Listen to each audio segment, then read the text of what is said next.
I call this meeting of the Schertz-Cibolo Universal City Independent School District to order. Let the record show that a quorum of board members is present, that this meeting has been duly called, and that notice of this meeting has been posted in accordance with the Texas Open Meetings Act, Texas Government Code, Chapter 551. The time is 6 o'clock. Roll call, please. All board members are present except for Mr. Westbrook and Mr. Finley. Yes, President Westbrook is actually attending another board meeting tonight for his TASB duties and actually giving an award out to a board member tonight. And sadly, they meet on the same night that we do, so he had to miss this one. And Mr. Finley already let us know he'll be a little late tonight.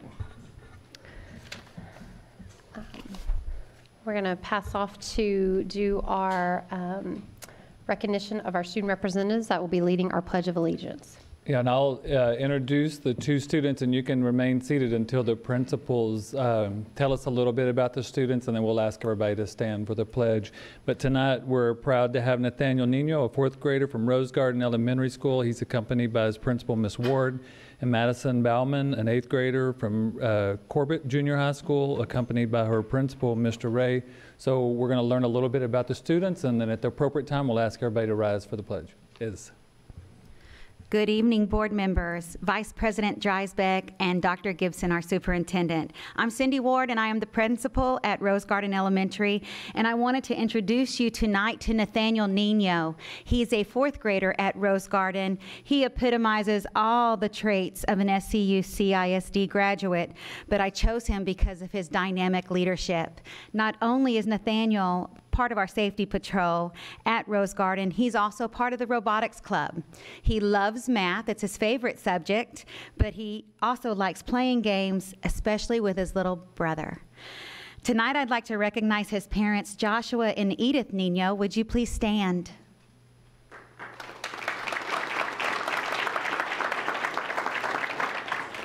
Thank you. This is Nathaniel, and he's going to be leading us tonight in our pledge.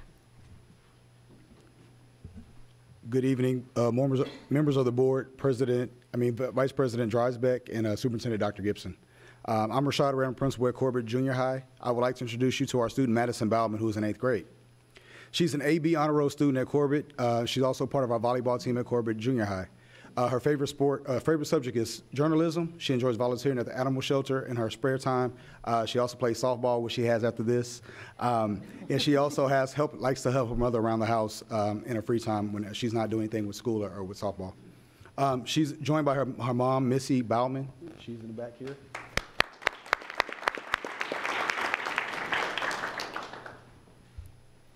Madison will be leading us along with Nathaniel on our Pledge of Allegiance today.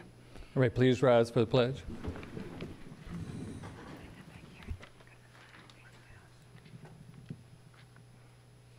I pledge allegiance to the flag of the United States of America and to the republic for which it stands, one nation, under God, indivisible, with liberty and justice for all.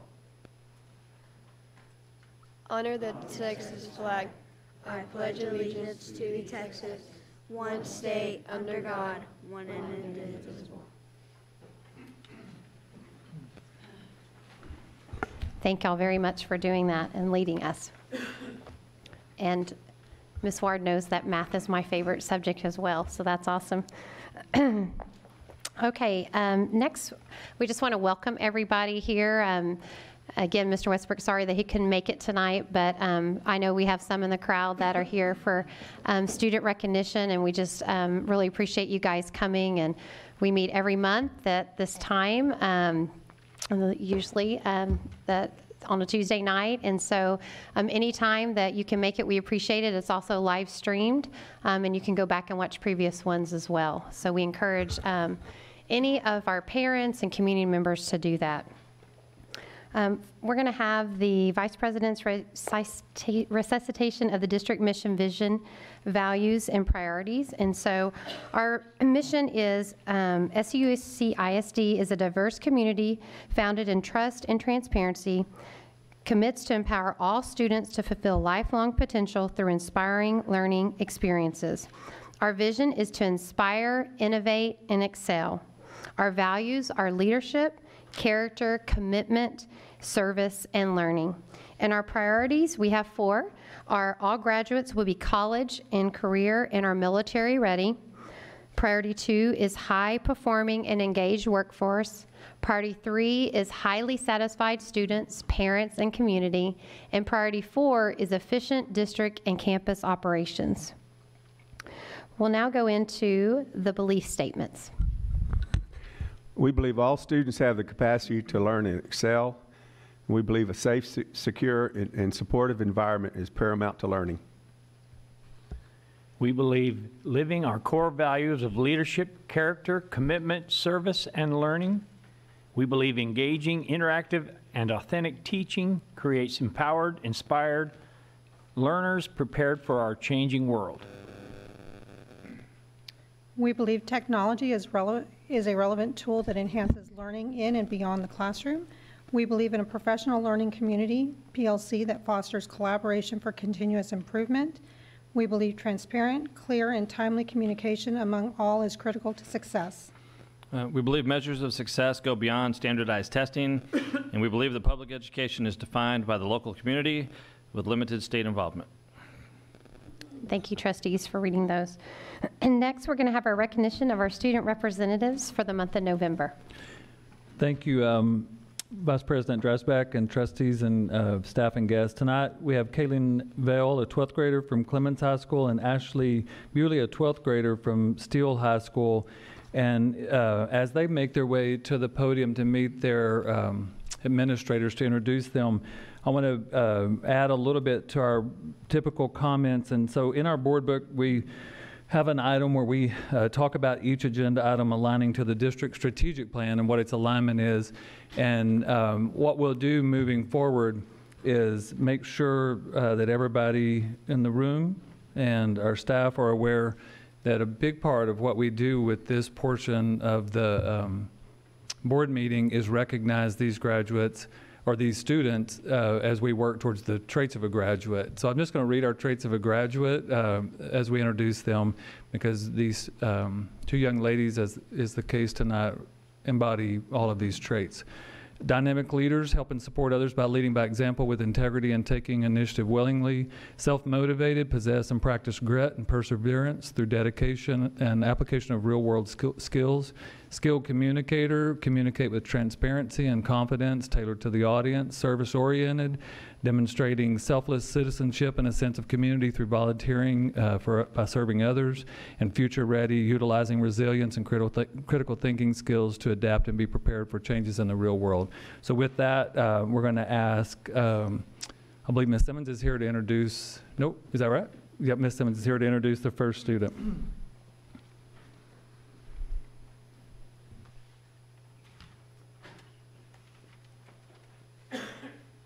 Good evening. Good evening, Dr. Gibson, Vice President Dreisbach, and members of the board. I would like to recognize and introduce Ms. Ashley Bewley, our student representative for DECA for Steele High School. I would also like to recognize her DECA sponsor, Ms. Crystal Pounds.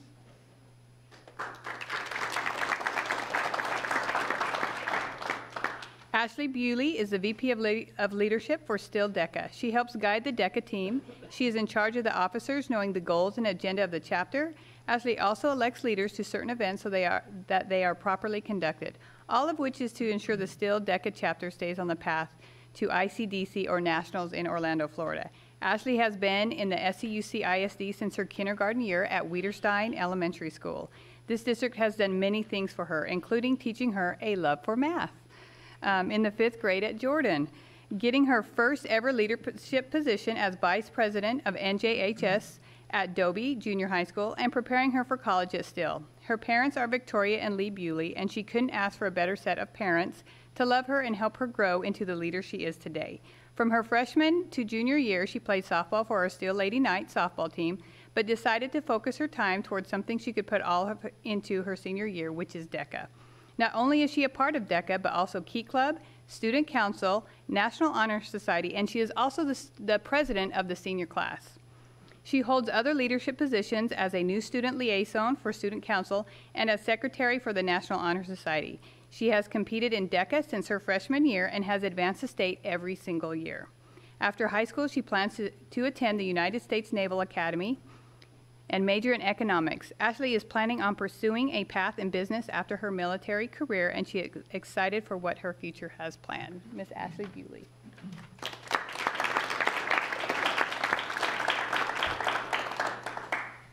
Thank you, Ms. Simmons. Good evening, Dr. Gibson, Vice President Dreisbach, and members of the board, and thank you for this opportunity to talk in front of y'all about the Steele DECA chapter.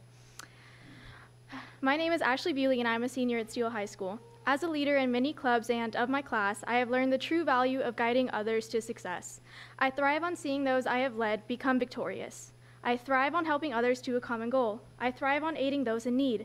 As a United States Naval Academy graduate, I plan to continue my lifelong goal of leading and helping others as a naval officer.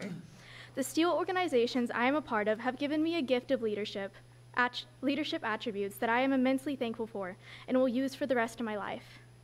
I am proud to say that I attend Steele High School. It welcomes students and challenges us to reach the Steele standard for success, and that is what DECA accomplishes each year. In the past years, we have had immense success bringing our chapter members to the State Career Development Conference competition. Our district success rate is 92% in advancing to state competition. Last year, 4 other students and I were able to travel to Atlanta, Georgia for the International Career Development Conference, ICDC, to learn how to make our DECA chapter more successful.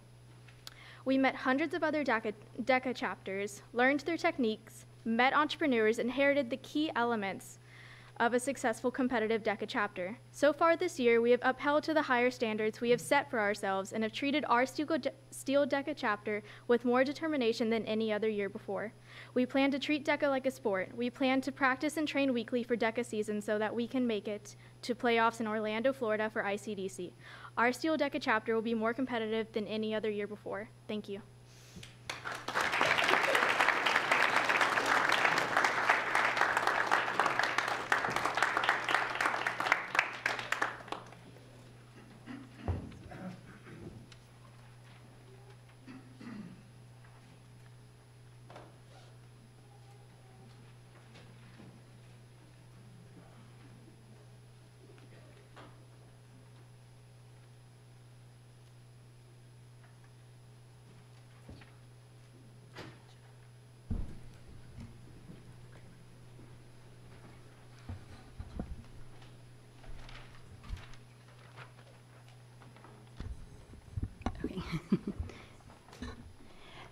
Good evening, Dr. Gibson, Vice President Dreisbach, and members of the board.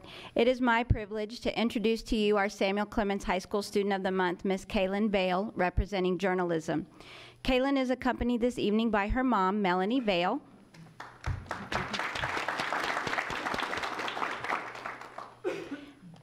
Ms. Brittany Hernandez, journalism sponsor, is also in attendance this evening.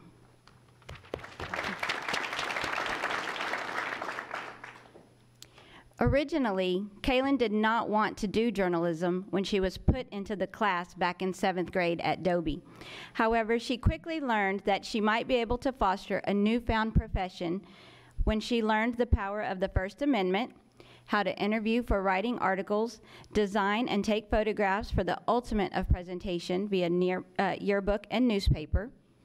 6 years later, her self-motivation has earned her the status of editor-in-chief of the Stampede's 60th volume.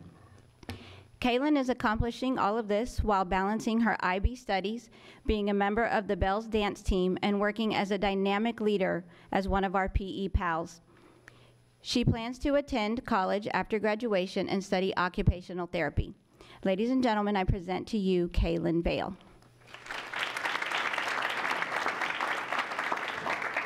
Good evening, Dr. Gibson, Vice President Dreisbach, and members of the board. Thank you for this opportunity to speak about the journalism program as a student representative. I have been a part of the Clemens Yearbook staff, the Stampede, for all 4 years of my high school experience. While journalism has taught me many things such as design, typography, photography, and writing, it's taught me much more in the subtlest of ways. Walking in as a freshman, I was a quiet, keep-to-herself kind of girl. I talked to the rest of the staff minimally, did my work, left the class, not to do any yearbook work again until the next day in 5th period. Sophomore year, I unexpectedly took on the role of photo editor, overcoming many unexpected bumps along the way, and slowly became less shy. Junior year, as design editor, was one of my best. I was part of the staff with two of my best friends who knew I wasn't the shy, quiet girl that I came off to be. I learned a lot about leadership and saw the things that I needed to improve upon myself in order to become editor-in-chief for my senior year. Now, being editor-in-chief, I've learned a lot about being a leader, communicating with the editors and staff and my advisor, leading by example and adapting to new changes quickly and efficiently. I've spent many hours outside of class working on the book and understand dedication and how a one-period class isn't necessarily one period's work. Recently, some of the editors went to a yearbook convention in San Antonio. We were asked to write down on a note card something that yearbook has done for us, we've learned from the class, or we love about the class. We came up with a list of things that had things such as a second family and food, but one struck me more than others, pushed me out of my comfort zone. Freshman year, I was quiet, not a people person. I'm still not the most extroverted person you'll meet, but I'm definitely learning and improving, and at the end of the day, that's all that matters. I can look back on my years of journalism and see all that it's taught me. Without yearbook, I wouldn't have learned the way that I did how to be an effective leader, how to talk to classmates or teach younger staff members. I wouldn't have learned about self-motivation or dedication or prioritizing in a way that made so much sense to me. In spite of computers 10 years out of warranty, I've learned things that consider valuable life skills, and I can only imagine what the future generations will do. Thank you.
Thank you, Ashley and Caitlin. Great job. Next, we're going to recognize our district partners and collaborators. As part of the SCUC Community Partnership, we would like to acknowledge our numerous key partners and collaborators who are active contributors in helping the district achieve its mission and goals. Tonight, we salute partners who help make the Schertz-Cibolo Universal City ISD a destination school district. From the City of Selma, we welcome the Honorable Tom Daly, who serves as mayor. The City of Selma serves as a strategic partner with SCUC, assisting the school district with growth planning. Our school district shares a long and rich relationship with the city. Please welcome the mayor, Mr. Daly. Thank you, Dr. Gibson, school board members. Really appreciate this opportunity. Sorry, Mr. Westbrook isn't here. He's the one who asked me to do this. Caitlin, Ashley, you guys are the bomb. I wish I knew what I was going to be when I grew up like you guys are. It's fantastic. Going into that, I got a story about 2010. There was a new mayor elected that year, and a new superintendent was brought in. And this new mayor, knocking on doors, looking at all the things that were happening, was watching a wave come down 35. Okay, and a lot of people were saying, my staff who was new, saying you're crazy, you're out of your mind, this and that. But then they started catching on. And I decided to come in front of this board member, and I'm like, let you go, wow. I'm going to let you know, Selma, it's going to explode. Be ready, please be ready. And I think a lot of you leaned over to Dr. Gibson and said, yeah, he's out of his mind, just take him out to lunch. Don't worry about it, he's just a new mayor, he doesn't know what he's talking about. Well, let me tell you something, okay? It's exploded, okay? The numbers are staggering. All right, we've gone from 3,000 people to 14,000 people in 8 years. We've gone from 3,000 houses to 6,000 houses. Second in young professionals, second in young couples. Medium income, I wish Trader Joe's would have listened to me 5 years ago, of 60,000 to 85,000. Okay, it's just incredible. All right, it's an amazing concept to see what we've brought, over the last 6 years. Now, on top of that, we're able to brag about the lowest tax from the I-35 corridor, from Oklahoma down to Mexico at 20 cents per tax dollars, which is incredible. We have the lowest garbage rate in the United States. Living in Selma, Guadalupe County compared to, Cibola, Guadalupe County saves you $400 alone, just in living there alone. It's incredible. All right? I'm very proud of all this stuff. I'm proud to let you know that we brought probably 1,000 new houses into Guadalupe County within the last. We have 200 businesses now in Guadalupe County and growing to the extent where I'm saying, oh my God, okay. I once said, I had a member of the Shirts Council tell me that Shirts was the brains of the Northeast Partnership. I told him we were the heart.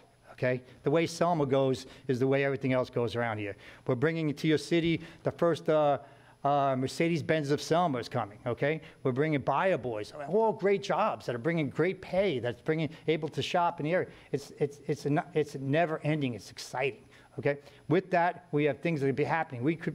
The future still is looking down the road 10 years like we did 8 years ago, all right? We're possibly bringing an area behind the Bluebonnet Palace, which is going to be a city center, okay, where you could come down, you're going to bring business for 200-300 more businesses into Guadalupe County with people living on top to take care of the mom and pop stores, okay? It's going to be like Fredericksburg. It's going to be incredible. That's what we're looking at. Selma doesn't stop. I was just up at the TML, and I was telling everyone, I go, 5 years from now, you're going to be sitting down, you're going to be talking at the table, you say, should we go to Disney, Grand Canyon, or Selma?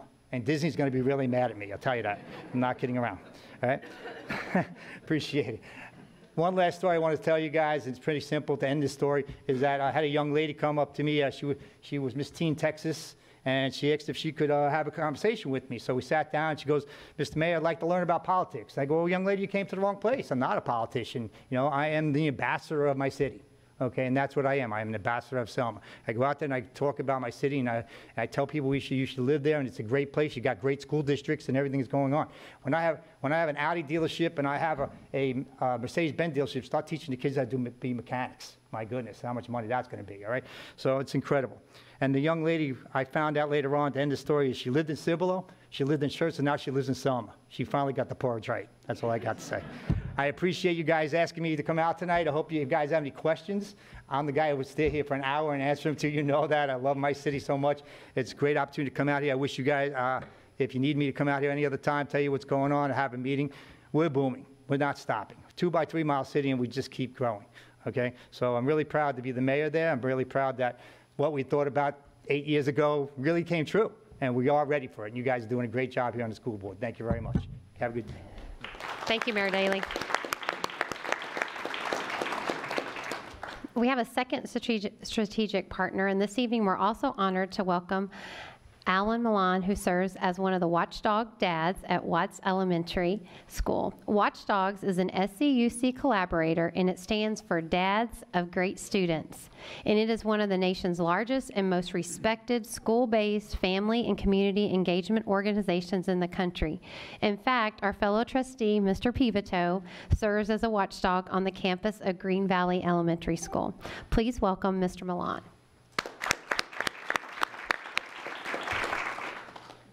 Good evening, Superintendent, Vice President, and boards. My name is Alan Mian, and Watchdogs has been established since 1998 and more than 6,400 schools nationwide.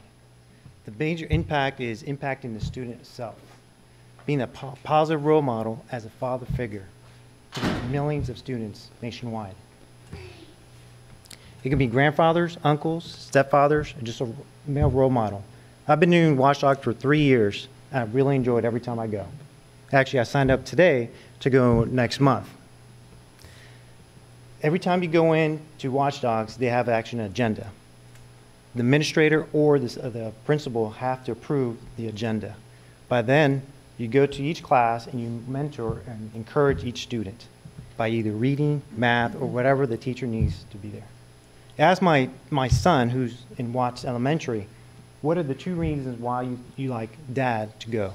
He said, 1, it's fun when you're there, and 2nd, it's safe. I feel safe. So to me, being Watchdog is having second set of eyes there on campus as well.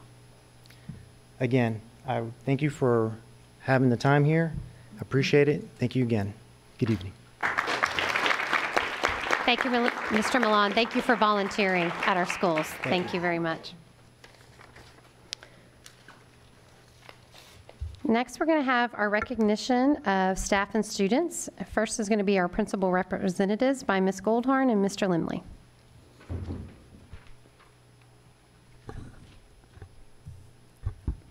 Good evening, members of the board, Vice President Dreisbeck, and Superintendent Dr. Gibson. As Director of Elementary Education Services, I would like to introduce to you our elementary principal who is attending this month's board meeting. Her name is Cindy Ward. Cindy, would you please come forward?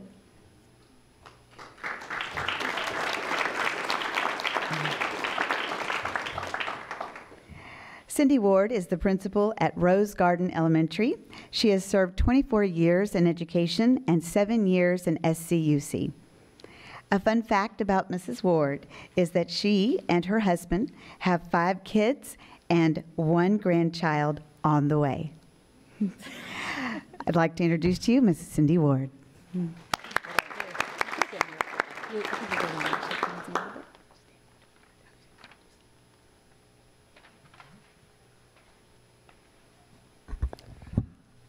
Good evening, members of the board, Vice President Dreisbeck, and Superintendent Dr. Gibson. I'm Brett Limley, and I'm the Director of Secondary Education Services, and I would like to introduce to you our secondary principal who is attending this month's meeting, Mr. Rashad Ray. Mr. Ray.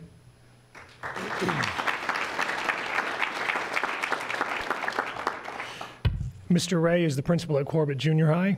He's been 13 years in education, and this is his first year in SCUC ISD. He's doing a great job. A fun fact about Mr. Ray is that he loves kids and he loves classic cars. If you've ever seen what he drives, then you got a good idea about that. So anyway, I'd like to introduce you guys to Mr. Ray.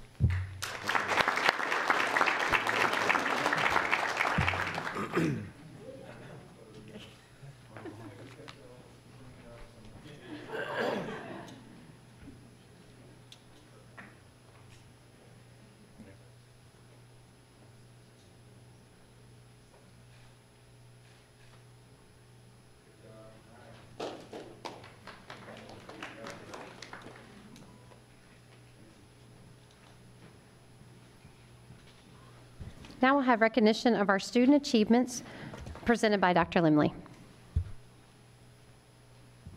Hello again.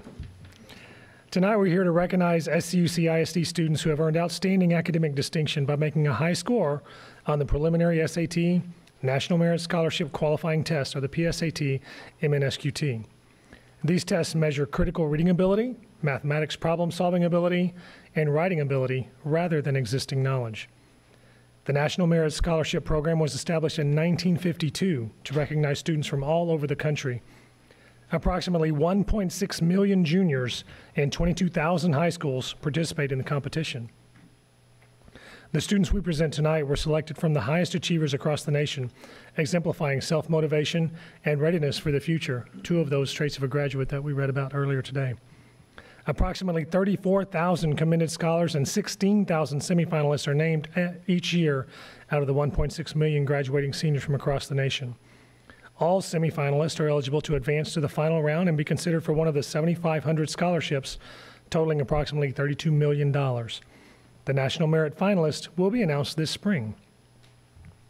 So I would like to say to our students, parents, and friends tonight, thank you for joining us to honor our academic excellence and our students. And to our students tonight, congratulations on your accomplishments and best of lucks on your bright future. As I call your name, please come up to be recognized and then proceed around the dais to shake hands with our directors and school board members and superintendents. And then please stay up front after you have received your certificates so we can take a group photo. Are we ready? We're going to start off from Steele High School. The National Hispanic Scholars are Jordan Burton,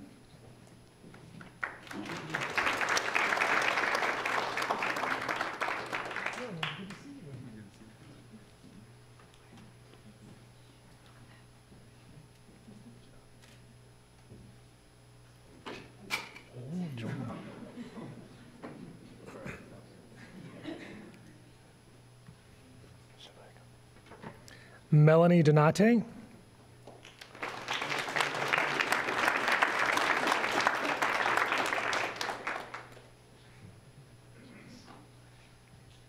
Robert Figueroa.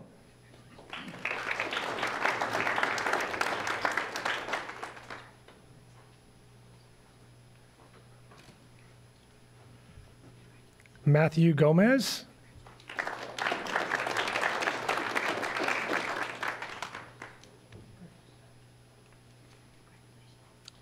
David Hernandez Guzman.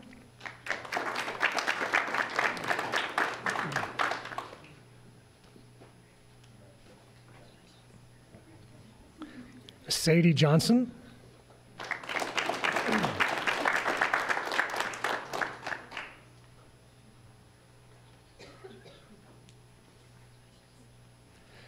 And Yasmin Syed.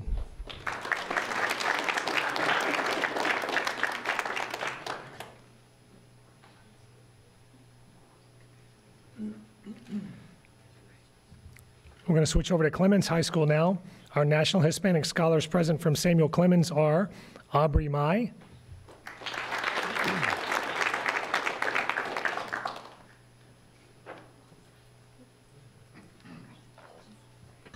and Lauren Stevens.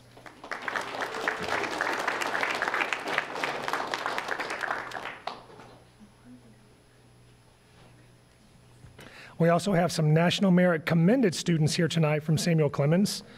Caitlin Coxon.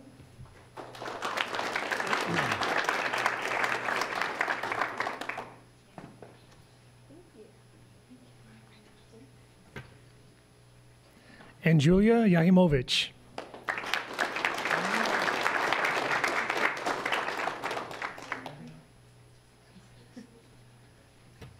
And another National Merit Commended student, Marcus Jones.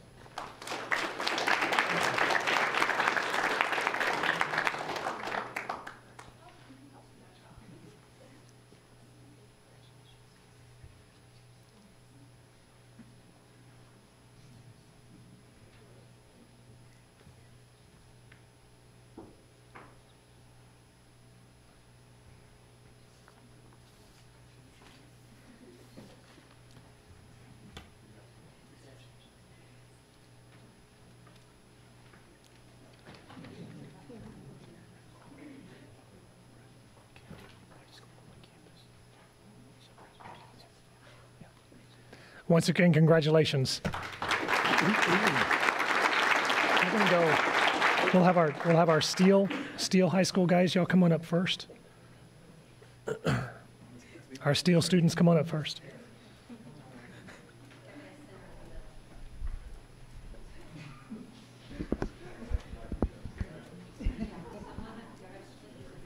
Yes, parents, please come up, take pictures.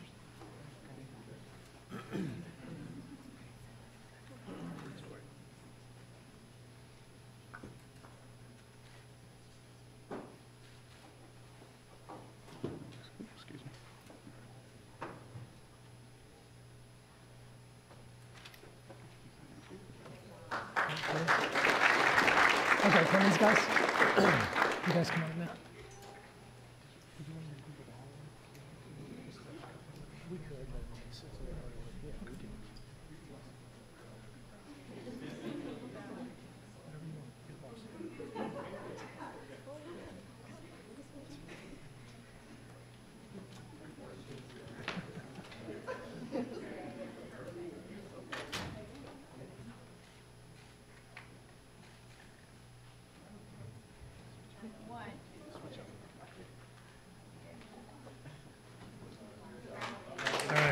Thank you, guys. Congratulations.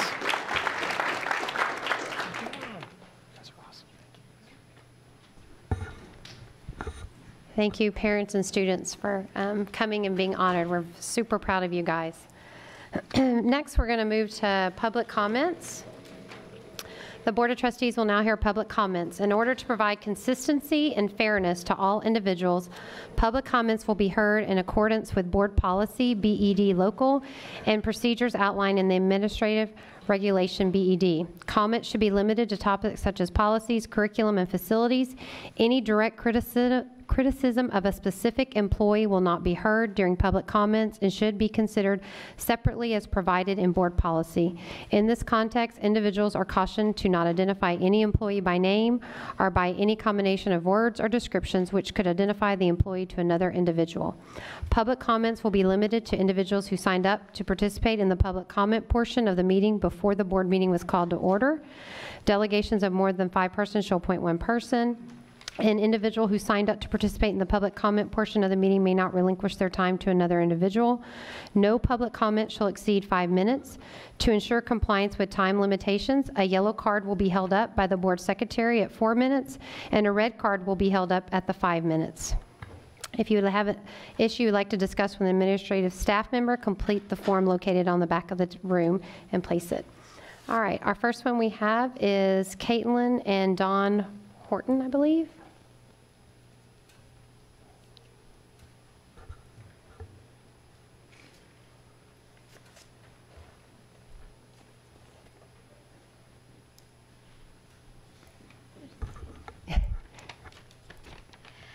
Hi, my name is Caitlin Horton, and I'm a senior at Still High School. I'm here speaking because I made a wrong decision having to do with my FFA scramble heifer. My heifer praise did not make it easy on me trying to halter break her. I've worked with her since September, but she was still not making any progress. In fact, she was only getting worse, making more and more bad habits, and was to the point of being dangerous for myself as well as others in the barn. I requested help from my ag teachers, my brother, and my dad, but even with the help from them, it was not working. I don't admit defeat well, but at this point, I knew I had to do something. So I talked to my breeder, and he offered to help me out with her. I took her to his place and signed the travel form my ag teacher requested that I do. The form stated the heifer would be back in the barn by a specific date, an estimate of how long it would take for the breeder. On the Friday evening before I was to pick her up on Saturday, the breeder called and said he needed an extra week with her. I said okay, and I did not contact the teacher over the weekend, thinking I was respecting their wishes of not wanting to be contacted on the weekends, and informed them on Monday. I had no idea that this was a huge mistake. I was told later in the week that I had broken my contract and that I was kicked out of the barn. I was devastated to hear this, and I had no idea that waiting until Monday to contact them would cost me my spot in the barn, my FFA Scramble Heifer project, and the dream I've had since freshman year of showing her. I have worked so hard to get her. I caught in 5 calf scrambles, which I've been trying to do since freshman year, and it was no easy task. And trying to get her broke and keeping up with all my scramble reports. It was incredibly hard to hear that all of the work I put into my heifer meant nothing, and that after all of that work, I was still not going to get to show her. I've searched throughout the county for a place to put my heifer, and I've come up empty-handed. I've contacted vets, feedlots, feed store, realtors, Agrimart, ag teachers, and the other school districts, cattle raisers associations, horse breeders, and many others. I've not given up, but it's not looking good. I've worked very hard to be where I am today, and I'm proud of what I've accomplished. I'm asking the board to reconsider this decision and give me one more chance, allowing my heifer back into the barn. I will do everything within my power to follow all the rules the ag department has laid out. Agriculture is my passion, and I want to continue to live out my dream of showing my heifer.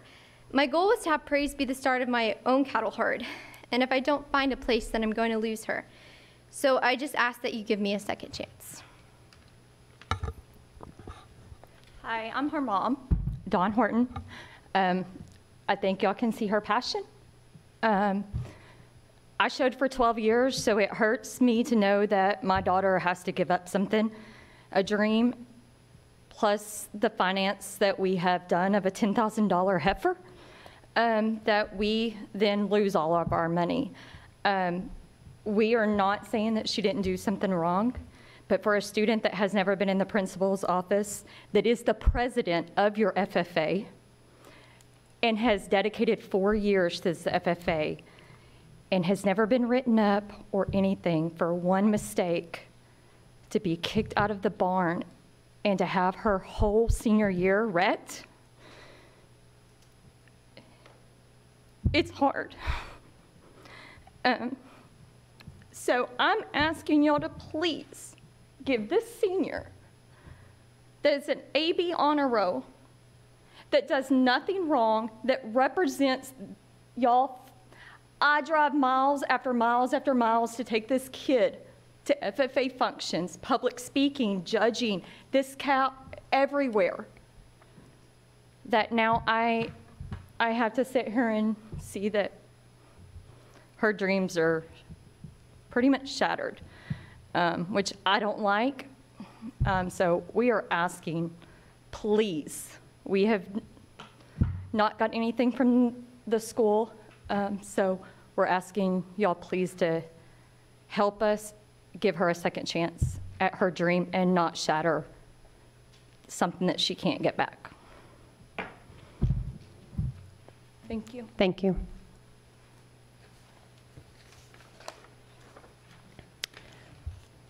Next, we have Kara Latimer.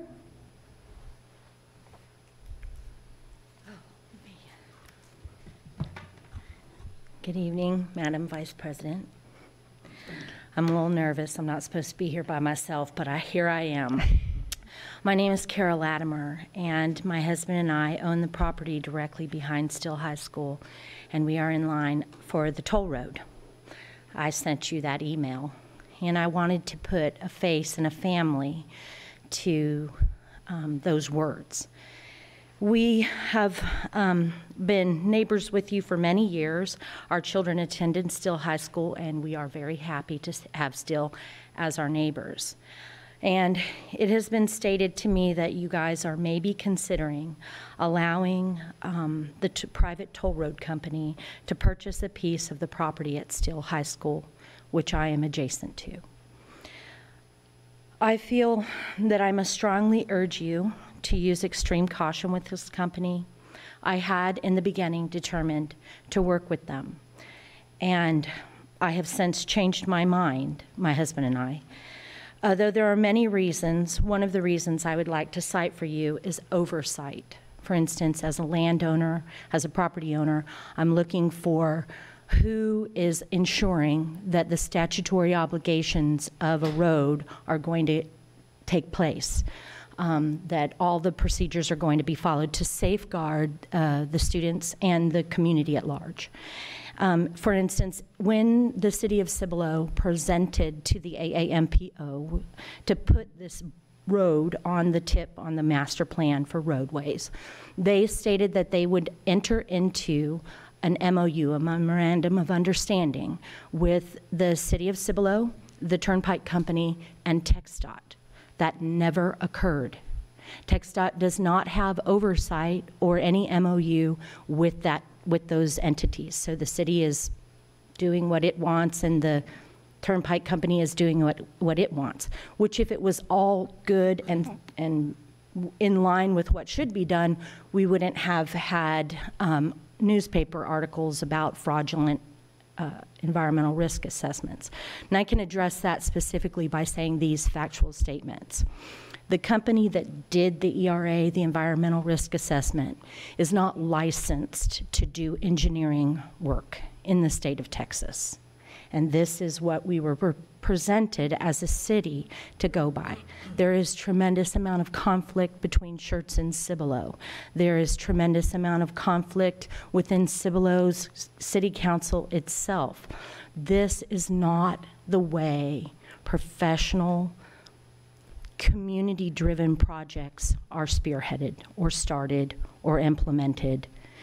I would like to warn you to please use as much caution and to verify everything and anything that you are told. I have spent many days, my family has spent many days in anguish, and I have spent many afternoons with landowners like myself as we find each other by looking up CAD numbers, because nobody will produce for us a route, nobody will communicate to us who we are as a community, who will be impacted. That's how we're being treated. And it's sad. Some of these individuals, like myself, are going to lose everything with no communication whatsoever.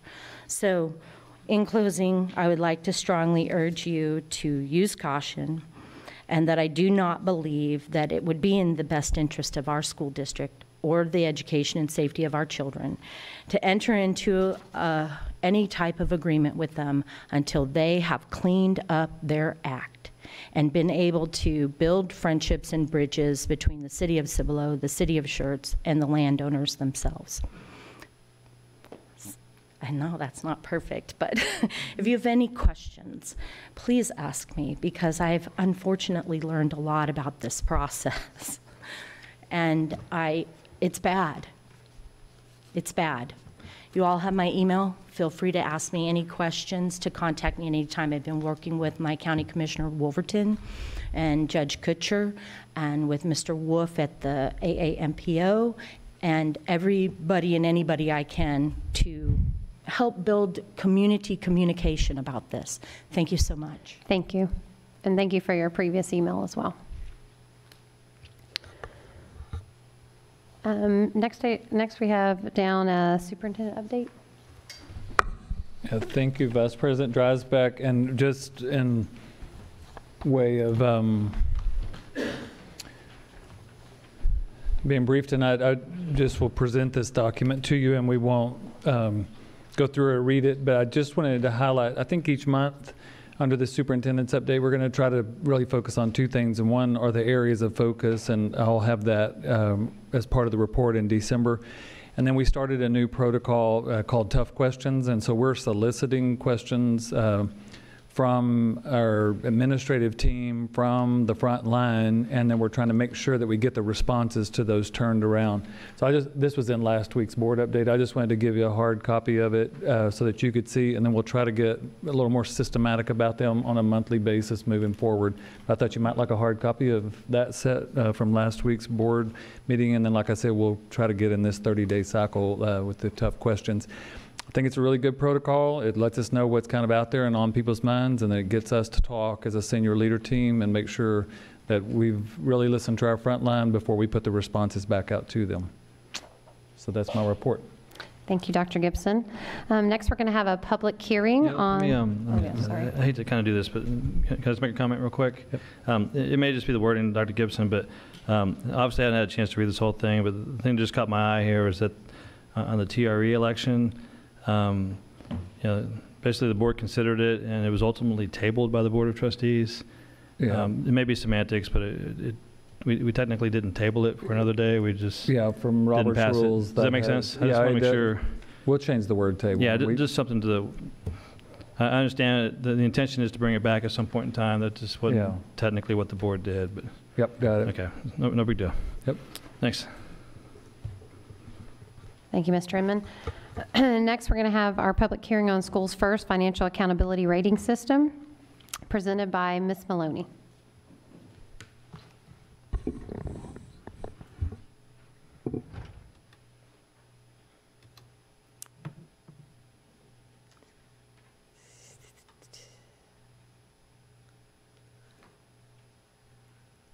And for the students here, as Ms. Maloney does this is where the meeting gets really interesting. So just giving you a heads up.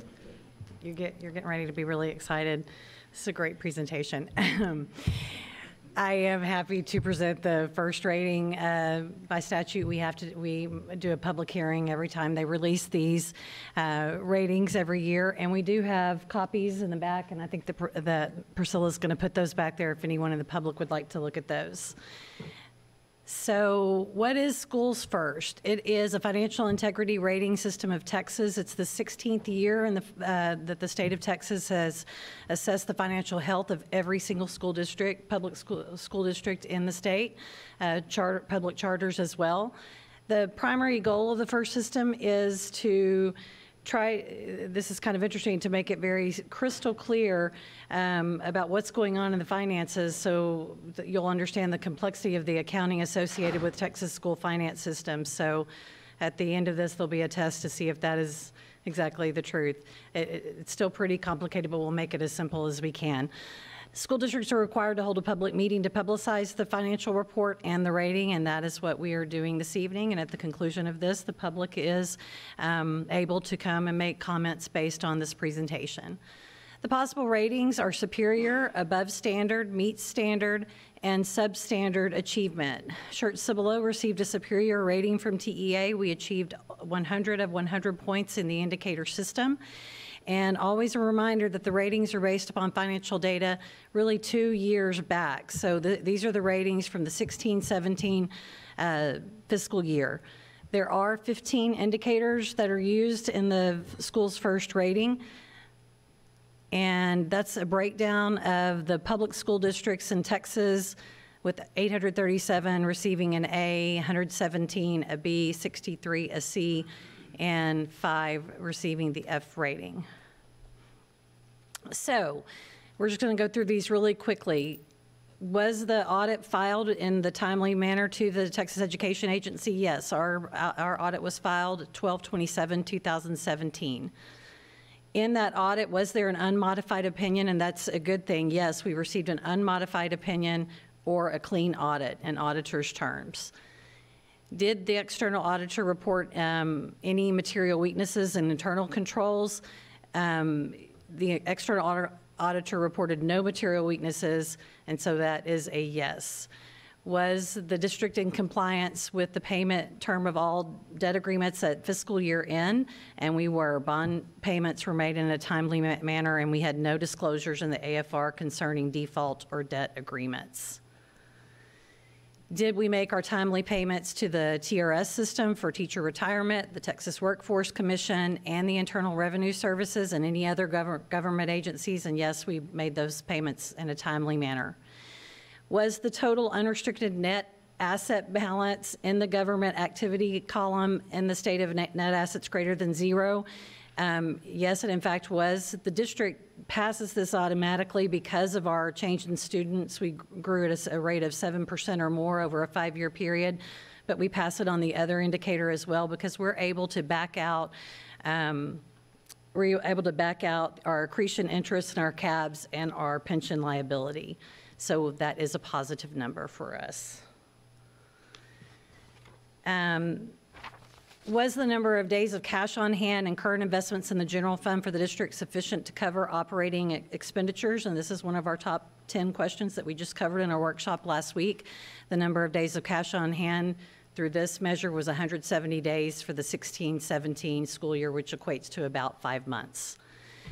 Was the measure of current assets to current liabilities ratio for the district sufficient to cover the short-term debt? And yes, in fact, it was 4.5, which is greater than 3. And this is just for your being able to cover all of your liabilities within a year-long period. So it's going to be half of your debt payment, your pension liability, any accounts payable payments, and to meet your payroll.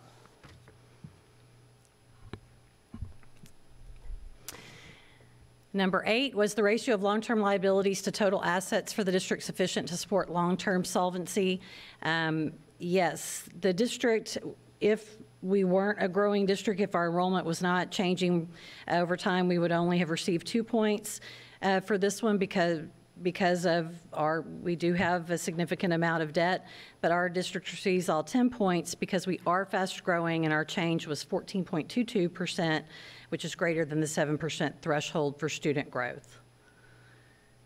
Did the district's general funds equal or exceed expenditures?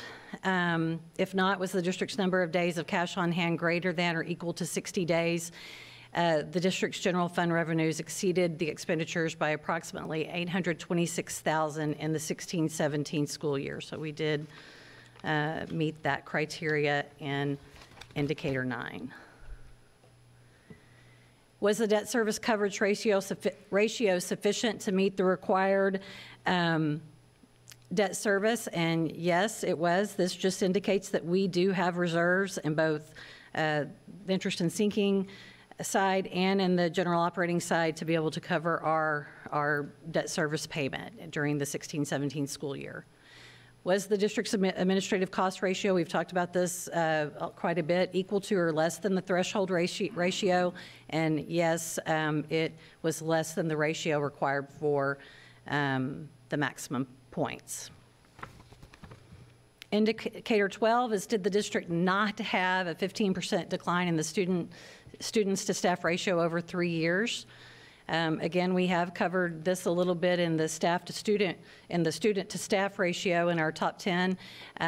We automatically passed this because of we didn't have any decrease in student enrollment, but our ratio did increase, actually, so it did not decrease.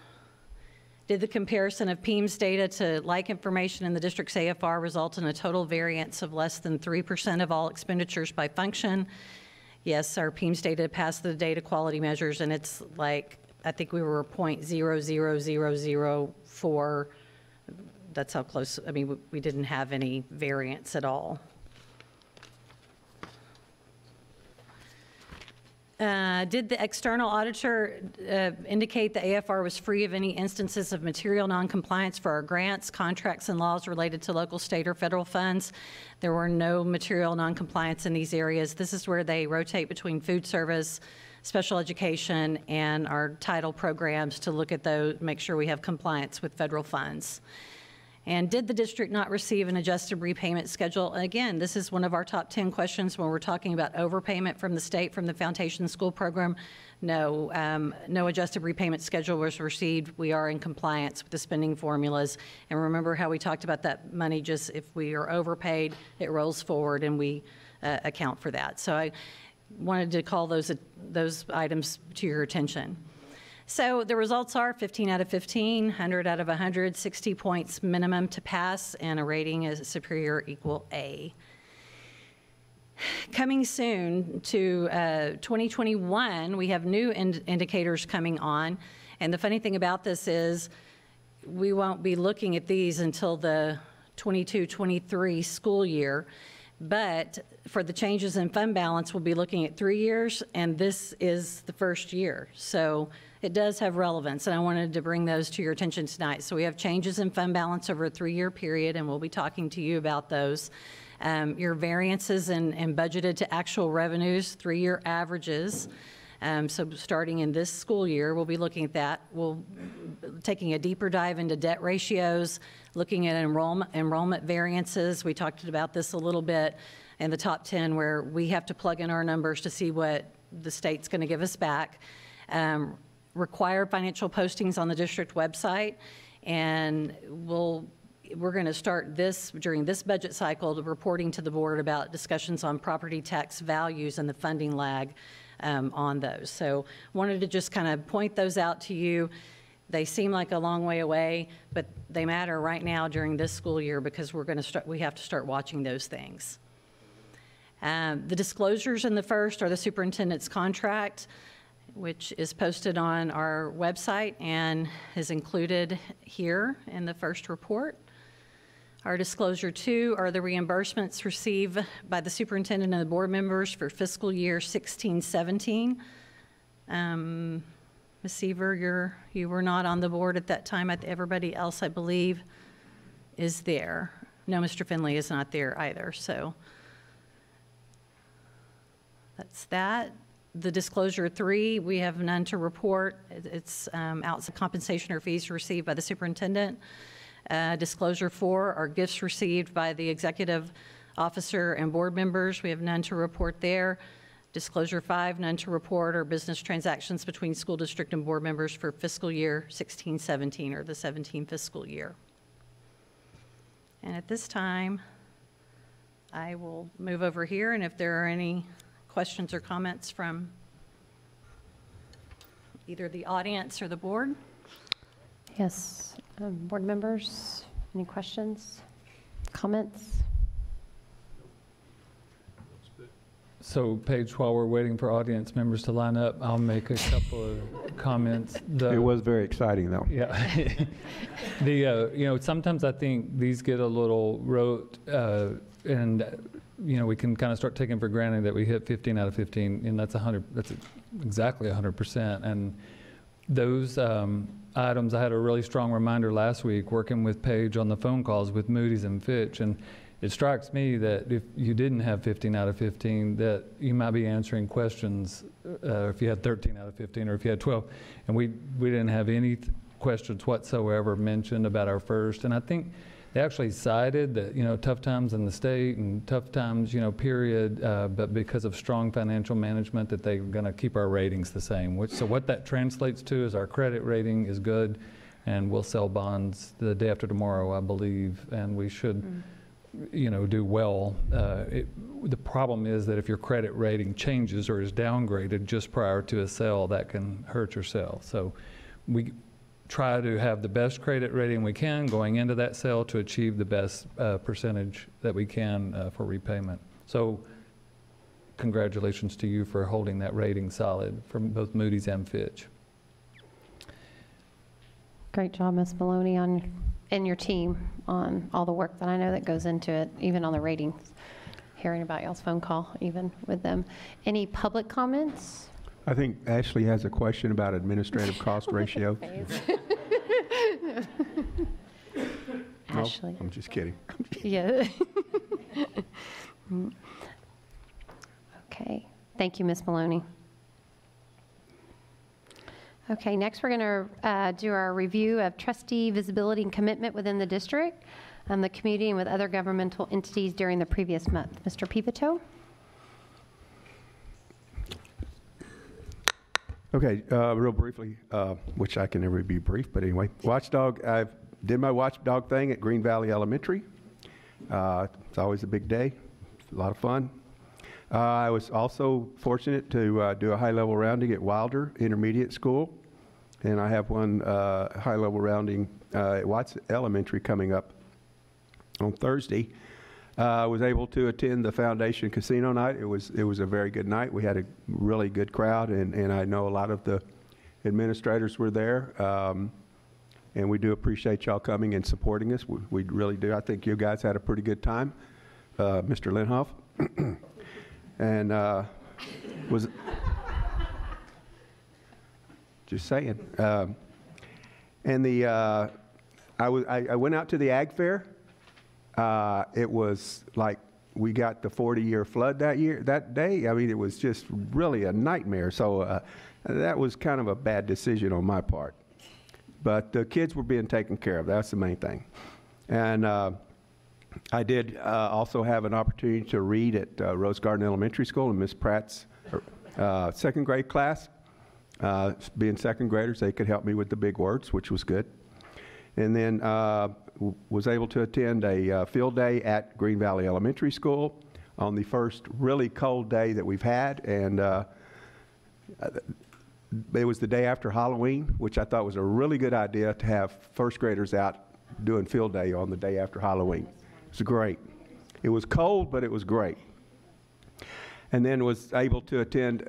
Why are we doing things when the coldest weather? At Veterans Day this evening at Clemens High School, it was a very nice ceremony. I really appreciate them being out there and carrying forward with it. It was a wonderful ceremony. I thought, if a group of men could be in the forest in Bastogne in December and January of 44 and 45, then I can stand 30 minutes out on the track. And, so anyway, honor to the veterans. So that's it. Thank you.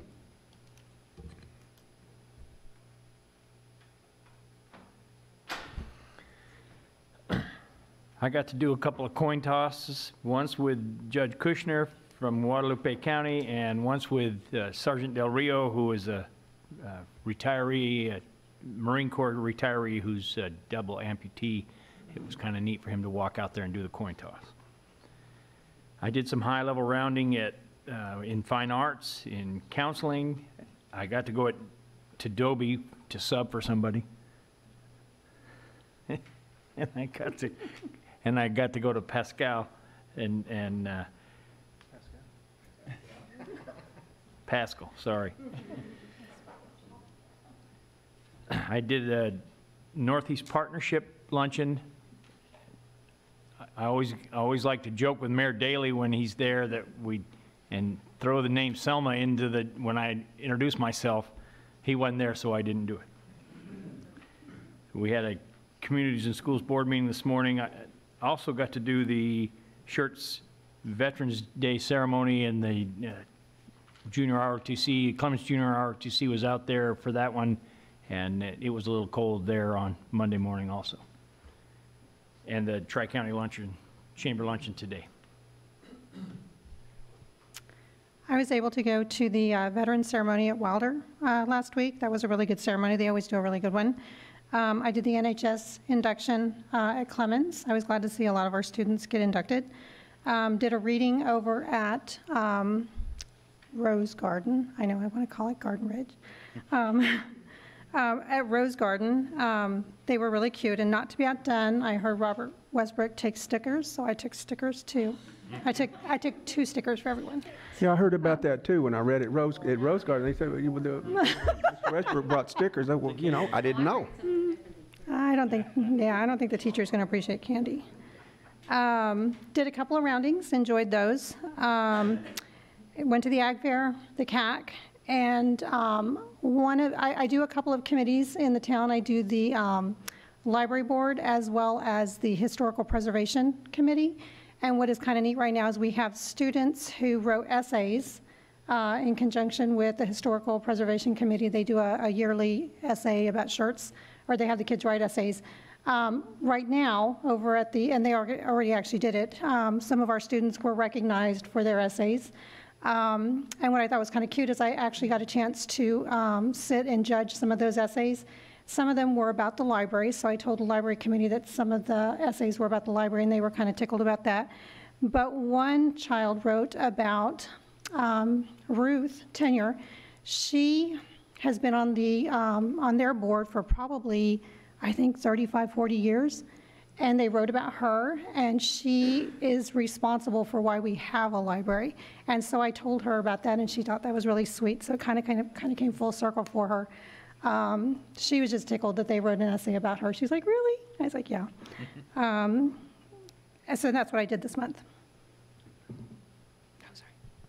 And I've attended a few football games, coin tosses, and also had the opportunity to go to one of the large fundraisers for our ag students for this area, that when they do make the Guadalupe County Livestock Show sale back in January, they purchase quite a bit of our SCUC kids' animals. And because Guadalupe County is pretty large, and there's a lot of Navarro Seguin children from that area, and so there's some specific groups that purchase just our SCUC area students, and so I was able to attend that fundraiser. And again, along with football games, coin tosses, and things like that. So thank you, trustees, for that. Question, push on, or we need a recess? Board, any questions? We have one down. Keep going, Mr. Pivito? You want to recess or not? Move on. No, I'm gonna let the students. Yeah, okay. Let's keep going, and the girls, I just want to thank y'all for attending. Y'all are welcome to stay, or you may step down to go study. So, yes. Thank you. Yeah. Thank y'all very much. We'll give you another round of applause. Yes.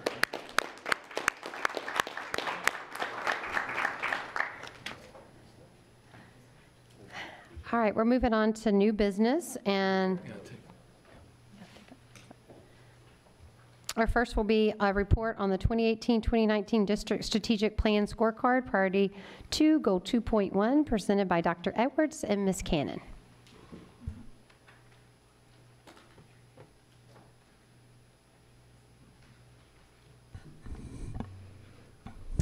Good evening, Vice President Dreisbeck, Dr. Gibson, and members of the board. Tonight we're going to,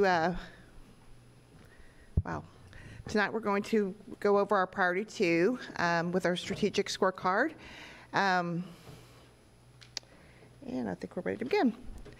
So as you know, our Priority 2 as well, we had the Priority 1 report the last 2 months.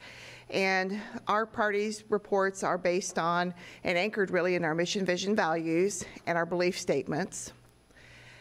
And when it comes to Priority 2, as we do with Priority 1, we really start with that strategic plan and moving Priority 2 into our district improvement plan, creating a district scorecard with that, and then the expectation is also to include Priority 2 in the campus improvement plans, and then they also create their scorecards. So in Priority 2, we have 4 questions we ask ourselves. What do our employees need in order to do their jobs effectively? How will we listen and learn from our employees?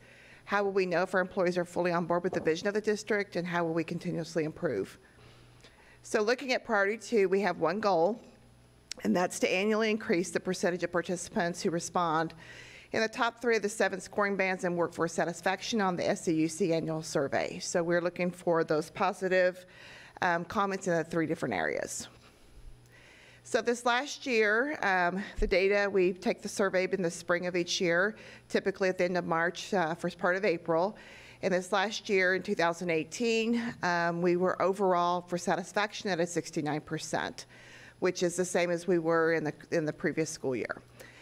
In the benchmark schools, these are nationwide schools that take this very same survey. When you look at their overall satisfaction, they were at 67%. And then, as you know, we recently were recognized as a top workplace, and we get the data from the top workplace. Those are businesses and schools that also use this same survey.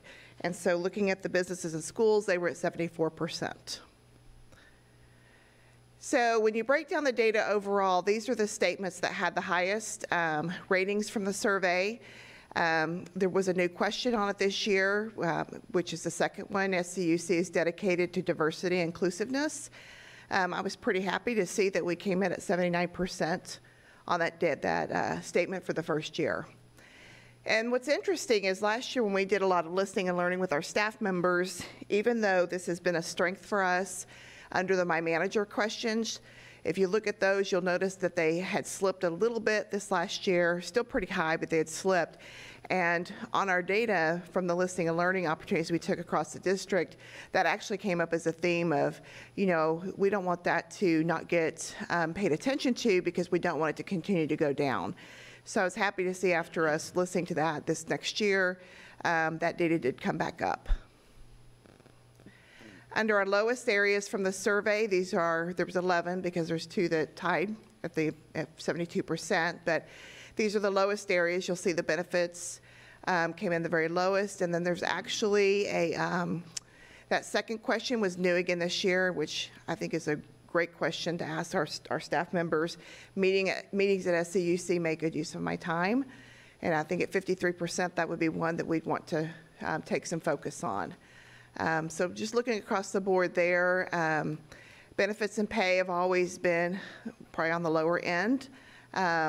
Senior managers is another one. I know as a cabinet team, we're really trying to take a look at because it's really never gone up. It's really stayed flat the last three years that we've taken the survey. So under our strategic plan, we actually, yes. Sorry, just sorry to cut you off there, but that top question, my benefits package, do we create that line, or is that something that's given to us and whoever does these surveys? It's given to us. I mean, and we can't change that, right? I think we talked about that. We can't, because then we could not benchmark with the other companies if we changed it. Okay, so you can't reword it to other school districts in our immediate area or something like that? I mean, no, we could not change the questions. Okay, that's what I thought. We could, in our middle of the year survey, we could ask that on question. The quick questionnaire. On our quick questionnaire, and just then compare that to this, to just see if that variance in the wording. Because you'd have to conclude, they still had low ratings compared to other surrounding districts, then they're either giving some benefits that we don't know about, that our employees know about, or they just simply don't know where we compare with others. I mean, yeah, and one of the probably challenges of participating in a program or protocol that includes for-profit. I mean, the good part is that it's hard to compete oftentimes with for-profit, so that kind of pushes us, out of our comfort zone. But then you get questions like this where, 85% of the financial gain of any market increase will be turned around and given to health insurance, directly to so we're competing against that kind of a thing. But Linda, Ms. Trimmer brings up a good question. Maybe we want to flesh that out in that quick one and just say, if asked this way, what's the response? And right. Just see if that changes. And I think some of that does say in this industry, but there is some communication that we're trying to do with benefits, because the first thing I think our staff will think of is the health insurance. But we do have a whole slew of a benefits package that we offer our staff members that they seem pretty content with. It's typically goes back to what is our health care plan, and how good is that compared to others. And honestly, I don't know that they do know what others are, in our surrounding area, and that we do have those comparison rates that we could share with staff members to show what other school districts are able to offer. I guess, and I don't want to belabor this because I know this isn't the whole point of this, but just, again, we talked about the other day with the budget meetings, and if we're tight on funds, I mean, we're making a concerted, intentional effort to pay our employees more than the competition. I mean, that's what we're doing. And by doing so, we're having to sacrifice in other areas. That's just price tag of taking care of your employees. But it's one of those things where, you know, likewise, you would then like to get some favorable feedback on, thanks for taking care of us to an extent, because that's what we're doing. And if we're not getting that, then there's something missing somewhere. I mean, that's why we're paying people more than the other districts are paying them. Correct. And we also, through staff advisory, I have focused on making sure that they understand there's other benefits, you know, to be addressed besides just health care. We talked at the last budget meeting about the leave policy and how we pay out upon resignation and retirement for some leave. And so we're making sure staff members are aware of that, along with the move into self-funded and how the last set of data came in to look very positive towards us moving to self-funded, and how, you know, down the line that might be something we can address because we've gone self-funded. Yeah, and I understand the psychology too. If this were 100%, then nobody's going to vote for that, because then they won't think we'll give them a pay raise next year, right? I mean, if life's good. So I think it's one of those, somehow, it seems like this number gets worse every year, right? Yes. And I just wonder why, and I understand it, you know, no one's ever happy with what they're getting paid, but it's like, you know, comparatively speaking, we're paying not only well, but very well compared to our competitors. And you would somehow like to see the staff at least understand that. Correct. Yeah, I watched a Frontline the other night on all of the teacher protests nationwide, and if any of our staff is watching that and then being asked this question about that same time, they're going to say no, you know, because the profession, you know, they're going to generalize it to the whole profession nationwide, and I think there may be some of that effect in this, because as those started happening, you know, in all of the states, even though their pay is much lower than our teachers, it still kind of gets well, and we teachers do riled have up, that and comparison data for the nationwide that take this survey. And in pay, we're about where they are with that, but we're not with benefits. We're significantly below both of our benchmarks, which would be the, you know, the top workplaces in the San Antonio area, but is also the nationwide schools that take this survey. And I can see, yeah, I guess we don't change this, but I can see how somebody thinking benefits package really isn't compensation. That's all the other stuff. I mean, yeah. I don't know if that comes across somewhat too. And so on that clarification memo, can we put some of that in there without biasing the results, or is that what you have to kind of do? Right. The benefits are really any additional things that we offer our staff members, such as the health care, dental, vision, cancer. Can you put that in the introductory memo, I guess? Yes. We do have it through a recruiting memo, and I also distribute that during staff advisories as well. The memo that you send when you send the survey.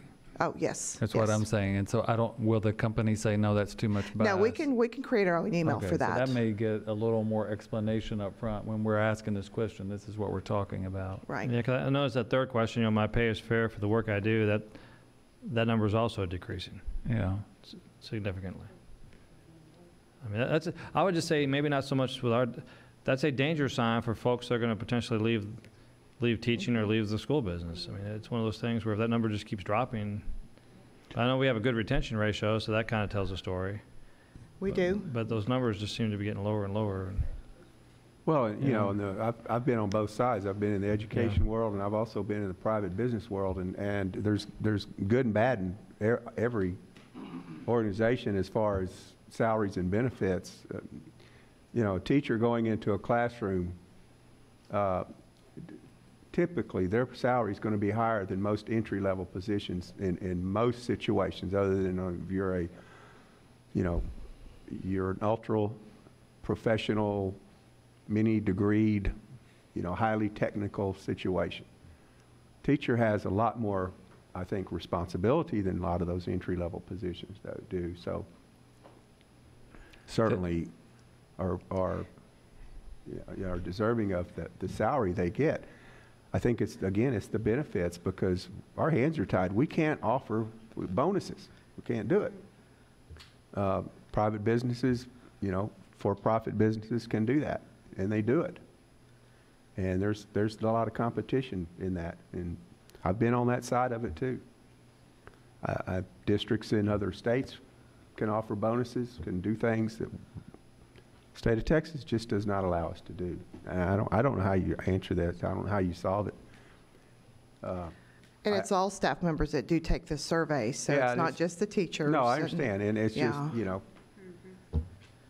everybody would like for it to be better, but it's a case, like Gary said, it's like, you know,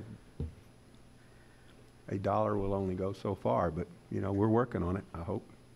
And we also have the Hopefully know TASB salary study that we're doing this year that we should have some information by the end of February, first part of March on as well for the pay. Well, I think, you know, leave and things like that, we probably are a lot more liberal than a lot of your for-profit industries, businesses, as far as what we offer in the state combined. So anyway, thank you. So on our Priority 2 strategic plan, this is the district strategic plan. We have some key annual strategic actions that we, at our last Team 1, took a look at and scored for where we are in the progress of those. And so if you look at the first one, to complete a professional development needs assessment for instructional and operational staff, I'm actually working with Ms. Kovacs on this. And so prior to us planning the SCUCU next year and the professional development plan for the following year, I believe the plan is to sometime in January put out a needs assessment so that we can start gearing their needs to what the professional development needs are for our staff members. The second one, we've done a lot of work around this, engaging our leaders to implement effective meetings. You'll notice that one question, the new question at 53%, that's the reason why we felt like that was an area of focus. Of aligned communication to avoid the we, they. Some of that came out of, that's where the tough questions come from, and helping them, you know, our leaders be able to identify some key talking points when they do get asked the questions, leader rounding, and then professional performance conversations. So leaders in this district are getting training on these areas to be able to take that back and move forward with their staff. And then the last is looking at implementing a process for driving improvement in staff attendance. So those are areas that we are focusing on, and obviously there's still some work to be done in those all three of those actually. And then this is something we've dedicated ourselves to, is that we will use a protocol for rollout of our staff survey data. So every campus and department takes their own data and then looks at the survey. We ask for input from our staff members. That drives the action that goes on our scorecards to get to our continuous improvement. So things that we're doing this year to keep us on target with Priority 2. You all have participated and have mentioned the high-level roundings going on in the fall and spring with Dr. Gibson. That will end with a feedback loop, what we use as a stoplight chart to get the feedback back out to staff members on what we learned during that time frame. Staff advisory, going out fall and spring.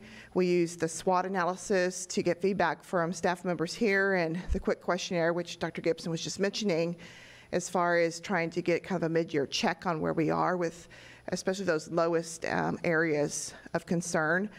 And then he passed out to you the tough questions memo, trying to help our staff members and our leaders be able to have talking points on some of the big key things that are driving some questions throughout the district. And then we just completed our district services survey, and once we get the results back from that, every campus and every department participates with Team 1 in a high-speed rounding where we work on actions and have them help us identify if we're working on the right actions.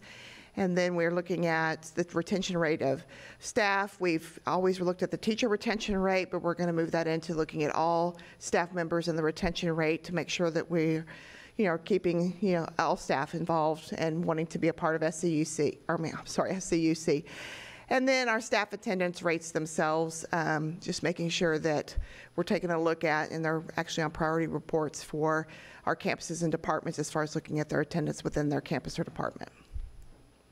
Any questions?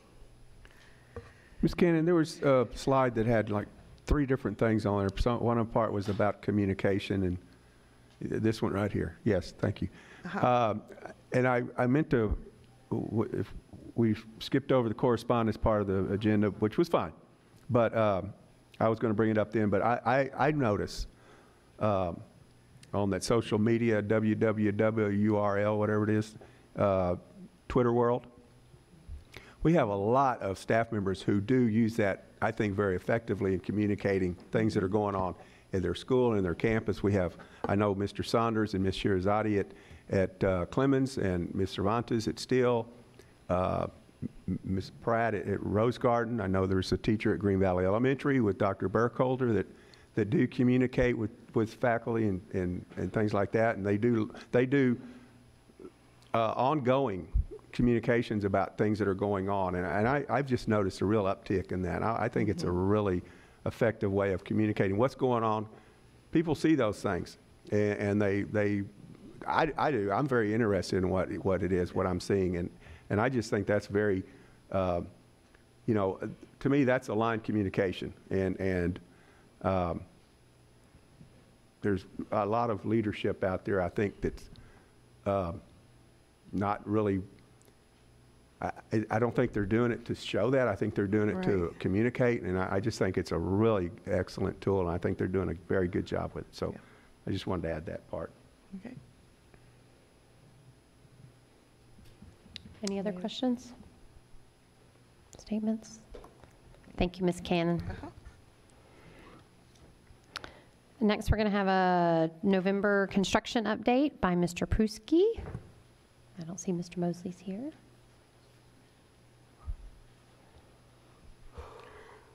Pardon me, even Mr. Linhoff is on that Twitter world doing things, so appreciate that.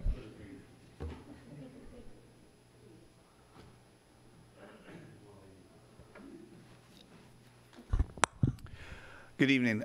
This evening we will have the construction update for Bond 2016. Tonight's update will focus on Clemens High School. So hopefully, going through, we are moving along. It's still a 2020 projected completion date around March, April timeframe. We are making some significant gains here. Just the high level areas there with the event center. Moving forward, that's been done. The auditorium, we're looking forward to the completion of the auditorium, final punch out and interior work, and having that in December of this year. And then also looking at interior renovations to be complete in those areas shown there in the teacher's lounge, teacher bullpen, ALE, and the new classrooms. Moving forward with the interior renovations also in the old auditorium and practice gym. So that work is going on there. That work is the next big rock, would be in August of 19. So we have a ways to go for there, and you'll see that with the pictures.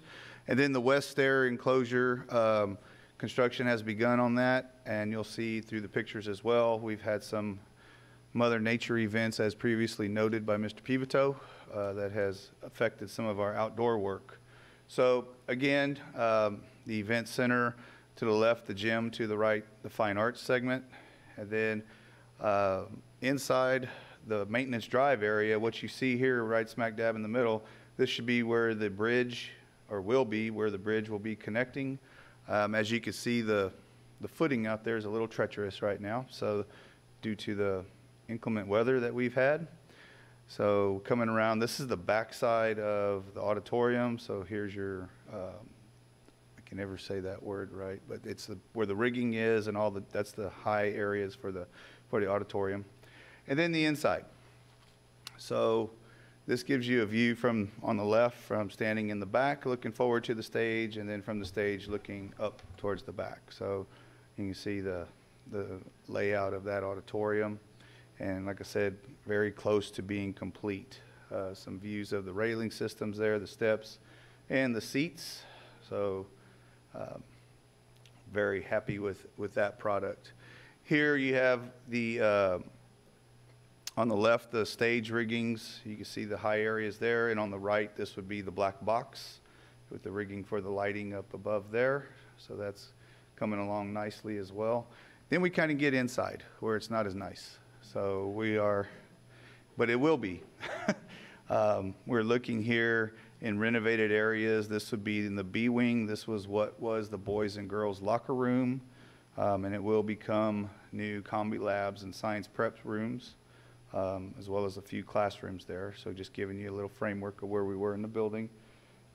Here as well, you can kind of see it's under construction. So this is another area for new classrooms and computer labs, and this will be in the B wing. So now we're across that hallway.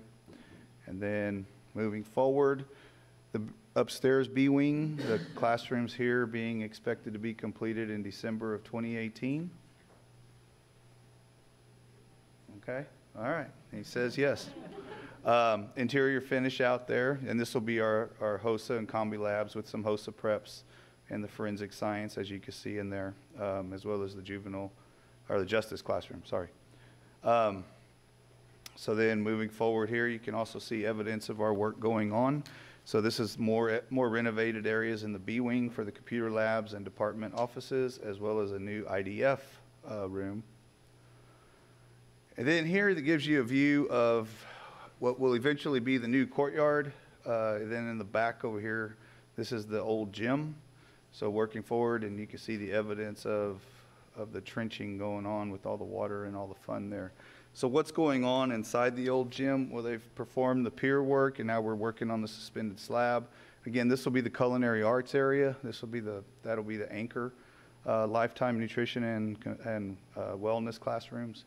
So you can kind of see from the inside the work going on in there, and then eventually this becoming the 2-story learning spaces. And then outside on the west, this is a enclosed stairway that will take you basically from, if you could picture, this is the B wing, so this structure will come all the way across this west side and be an enclosed structure to allow circulation to open up. So this is where, if you've heard of the congested hallway there by ROTC and B wing and S wing, down here is S, this is B, and you'll have R, the ROTC wing. So this is what we're all eagerly anticipating. This looks to be done around the late January, early February timeframe. The weather really knocked us back on that one. So, and then that is basically it in a nutshell for now as to what's going on. A lot of interior work, and then we're trying to work around Mother Nature on the outside. Any questions? Any questions? Wayne, I have one question. Back, I noticed this week, it would be one of the first pictures, but a question I have is the overhang is done now for the auditorium, which is beautiful with the rock and so probably the outside part. But that doesn't go all the way around. Am I correct? Does it end? To which part? This? Like the outside. Go back one more. Yes. So. Oh, this because canopy? I know kids walk. Right now, they're walking on that one little area. In the front? Yeah, because they'll take, instead of going around the front, they go around the back to get to where they're going. Of course, it's going to be different when everything's opened up. Right. I mean, that's going to be totally different. But it stops because of all the all the maintenance stuff right there, correct? Right. That's so it only what goes we so far. Affectionately call maintenance drive. Now that will be improved with some flat work and work through there, as well as have the bridge and the walkway on the lower level as well. So I was going to say it's really nice. I know it looks really nice, the rock and the cover, and it looks really nice. Well, thank you. Wayne, say again how much complete we are. Roughly, I think on that second page, we're about 83%. Okay, thanks. It's just going to take a while for that remaining 17. I have a quick question. It does look really good, and I know what you're going to say. The roads are not yours, just the school. So is there any plan, though, do you know of, the roads in front of the school, they've just gotten worse and worse? Belleville? Yes, we're going to have this beautiful school and these horrible roads. So is there do you know of any plan? There's giant potholes out there. At this time, I cannot answer that with a yes. I do not know of a plan at this time. If I were to venture, which I'm scared to, but I think later on, once we're complete here, you might see some movement there, because then you won't have the heavy traffic, the trucks and the machinery going up. And I know the roads aren't yours. I just didn't know if maybe we were working with the city and just saying, hey, when this is all said and done. we've got these areas here that probably aren't very safe. Yeah, and not to speak for the city, but I'm fairly confident that would probably be the plan in their house. Well, Wayne, I mean, I know that not too long ago the city did a fairly comprehensive street plan and prioritized and all that. I know, like that whole stretch there on Shorts Parkway, there was a disaster for a while there too, and that got fixed. So, I mean, do they ever communicate that with you? Because I know they do have a master plan when it comes to the roads. And yes, it's just the question about El Bell. I don't have an answer for exactly particular to El Bell Road. That's that one. But, you know, with our one-on-ones and with our monthly meetings, we can ask. I'm not trying to add roads to your duties. We'll just say it was brought up at a board meeting. Correct. Okay. Any other questions? Thank you, Mr. Pruski, but I see you are down for the next one as well. So, St. McClemens High School Band Hall renovations, final design. Okay. Yes. So that's why I had those papers.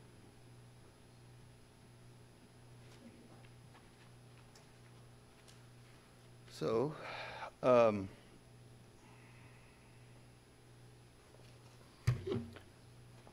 Francisco, can you turn those on just for a second, the lights, please? Thank you. Okay, so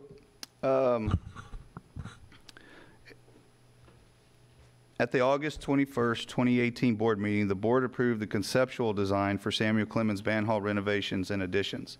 This project will utilize projected savings from the Bond 2016 Clemens project. SCUC staff, along with Marmon Mock Architects and AGCM, have been working on the final design towards this band hall renovation. The band hall renovation and addition project will address an area of Samuel Clemens that was not originally included in the original scope of work.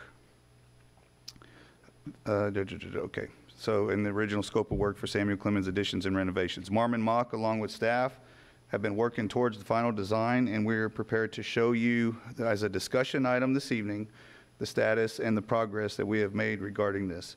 As a reminder, the design will include renovations to the existing band hall, increasing both storage and efficiency of building use, as well as providing additional space for the growing program. So going forward then, if I could. So just to show in the crosshatch here in the gold, that's the existing band hall area, and this is the new auditorium. So we're talking the area right across Maintenance Drive. And the bold area here is basically the addition to the band hall, and that addition we'll go into here shortly.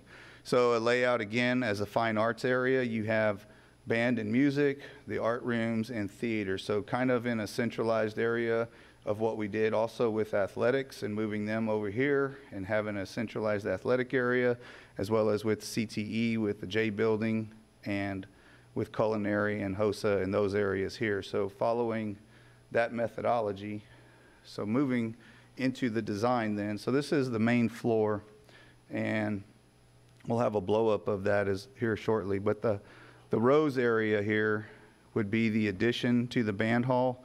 And what we were doing and taxed with on this area is to renovate the existing space to be more efficient and useful for the fine arts programs in band itself, as well as orchestra. So just want to remind everybody, upstairs on the second floor, we had those individual rehearsal rooms and practice rooms, and that creates a bit of an issue because you have to have the stairwell to get up there, and we were grandfathered with the stairwell to have those. But if we were to remove those stairwells, we could open up that band hall 1, so to speak, and make it larger downstairs. So then what would that do with those practice rooms? Well, they would come down, and you'd see that is what in aqua where they are dispersed about then. So instead of all of them being upstairs, they're scattered strategically, I should say, placed, not scattered, but placed strategically there into those practice rooms. So up at the top, we'll start at the top here. So you have the office, the big areas. I want to jump into that real quick. What we heard when we were working with design is the need for storage. Storage, there are things stored in areas that were taking up useful spaces, and we feel bringing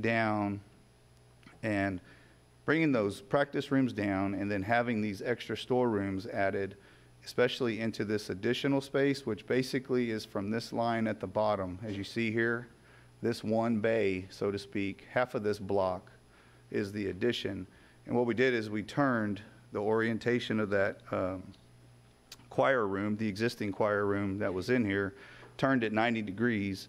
And now with the addition, we can add storage, have a third practice hall, as well as some practice rooms in each side of this building here. So you can see the breakdown of office spaces, practice rooms, and the actual band halls, so to speak, and rehearsal halls there. So rehearsal hall 1, 2, and 3 coming down on that vertical axis.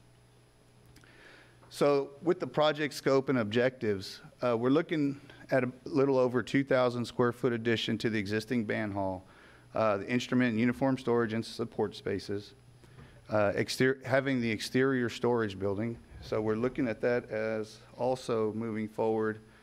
This red, forgot about that. This is a additional storage building on the outside of the building for props and any other items that need to be out of the band hall for seasonal use or whatnot. But we're looking forward into putting that into as an alternate to the design and to the bid process. Demolishing inaccessible mezzanine area, that's the practice rooms that are upstairs, and gain and improve function of the main rehearsal hall space. Again, that was the removal of the stairwells and having that building be able, I think that gave us 6 feet on each side of the main rehearsal hall. And then renovation of the existing interior areas and finishings, including the ceilings, floors, and doors. All practice rooms will now be accessible by locating on the first floor. That helps with supervision. Instead of splitting and having the students, they're all on one floor instead of on 2 floors. The new and additional instrument storage to meet the program needs for those programs, and then technology, mechanical, electrical, and lighting upgrades throughout the building. As a reminder, we're going in there, we're trying to bring it back up to what we did, what we're doing inside Clemens as well. The next one, to address deficiencies in the current program support spaces, including instrument, uniform, and general storage in the existing facility. And then these proposed additions and renovations will help the band program be better aligned with similar band programs in the San Antonio area. Updated layout will aid in the functionality of the building, band and orchestra, and will have separate dedicated practice and storage spaces, improving the loading and unloading for program events. The timeline of construction, we're looking at phase 1. That's the existing band hall work to be done April of 2019 to August of 2019. And then phase 2, that's the addition going into October of 2019. So it's going to try to be a lot of work in the summertime, but there will be some overlay into actually when the start of school happens. The schedule moving forward, just to show the process steps here. The design phase is where we're at now. We are now working towards final design. As you see there, the discussion item is the third yellow bar, dropping down into November. So that date is a week off because we're not here next week, so it's this 13th. But then moving forward, final design coming to the board for action in December. And then you can see all the work that needs to happen there before we actually go out and to bid and to award in February. So following it, November, December, we got a big milestone in January with the solicitation discussion, receiving the bids in late January, evaluating of the bids, and then hopefully bring in a favorable proposal to the board in February, mid-February there at the February board meeting. And then you can see the completion steps there with the notice to proceed in March and then actually doing the work starting in April and then completing the whole project into October. So with that, I kind of wanted to bring y'all up and show you what we're doing there. And I want to go back to this page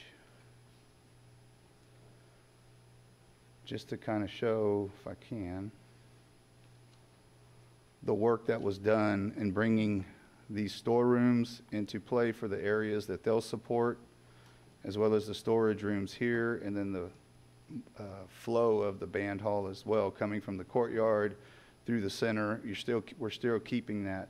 One change that will happen to the existing band hall is that if you've been in there, there's an exit that comes right through this corridor that comes out.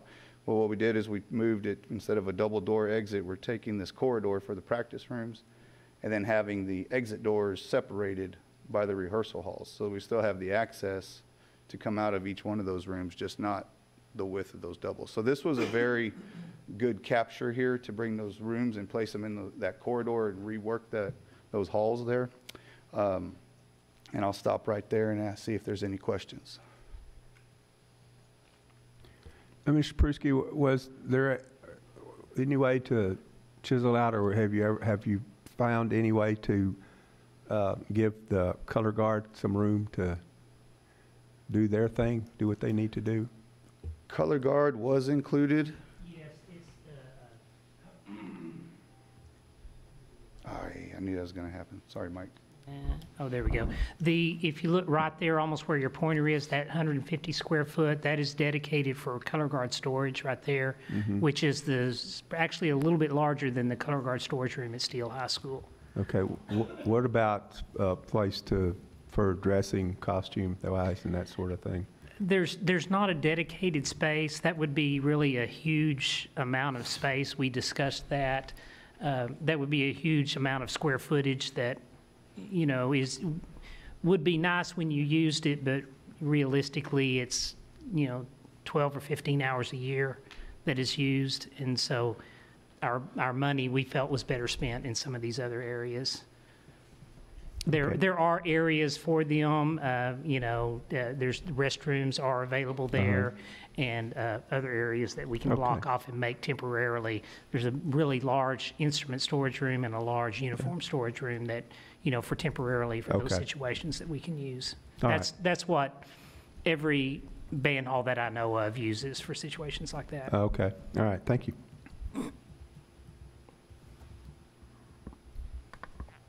Anybody else have questions?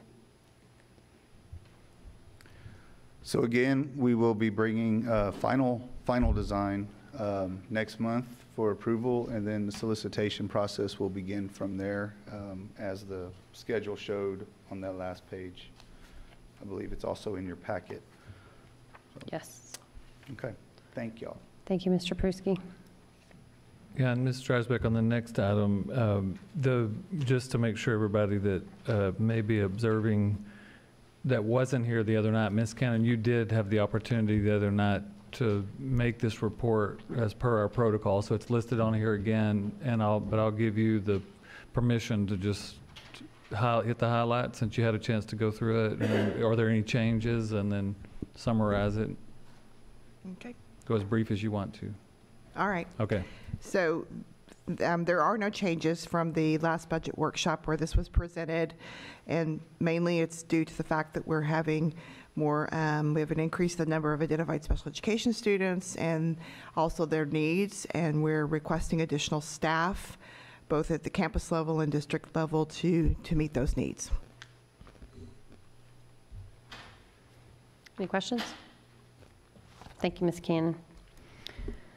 Our next on our new business is our local district update policy, CW local, naming facilities. I asked Dr. Gibson to just kind of give a summary of the policy committee meeting and things like that. Yeah, thank you, Vice President Dreisbeck. And initially there was a request by a trustee to initiate the process which sent the policy to the board policy committee. That draft came back to the board, and then the trustee that made the initial request actually had resigned, and so we thought that it might stop there, but then there was some additional discussion about it that warranted it to go back to the policy committee. And the draft that's before you tonight is the revised draft that came out of that policy committee meeting. As a reminder, this is the policy that the board retains the authority to name buildings and portions of buildings, and I believe we determined in the policy committee it's changed 6 times in the last 12 years. This would be the 7th.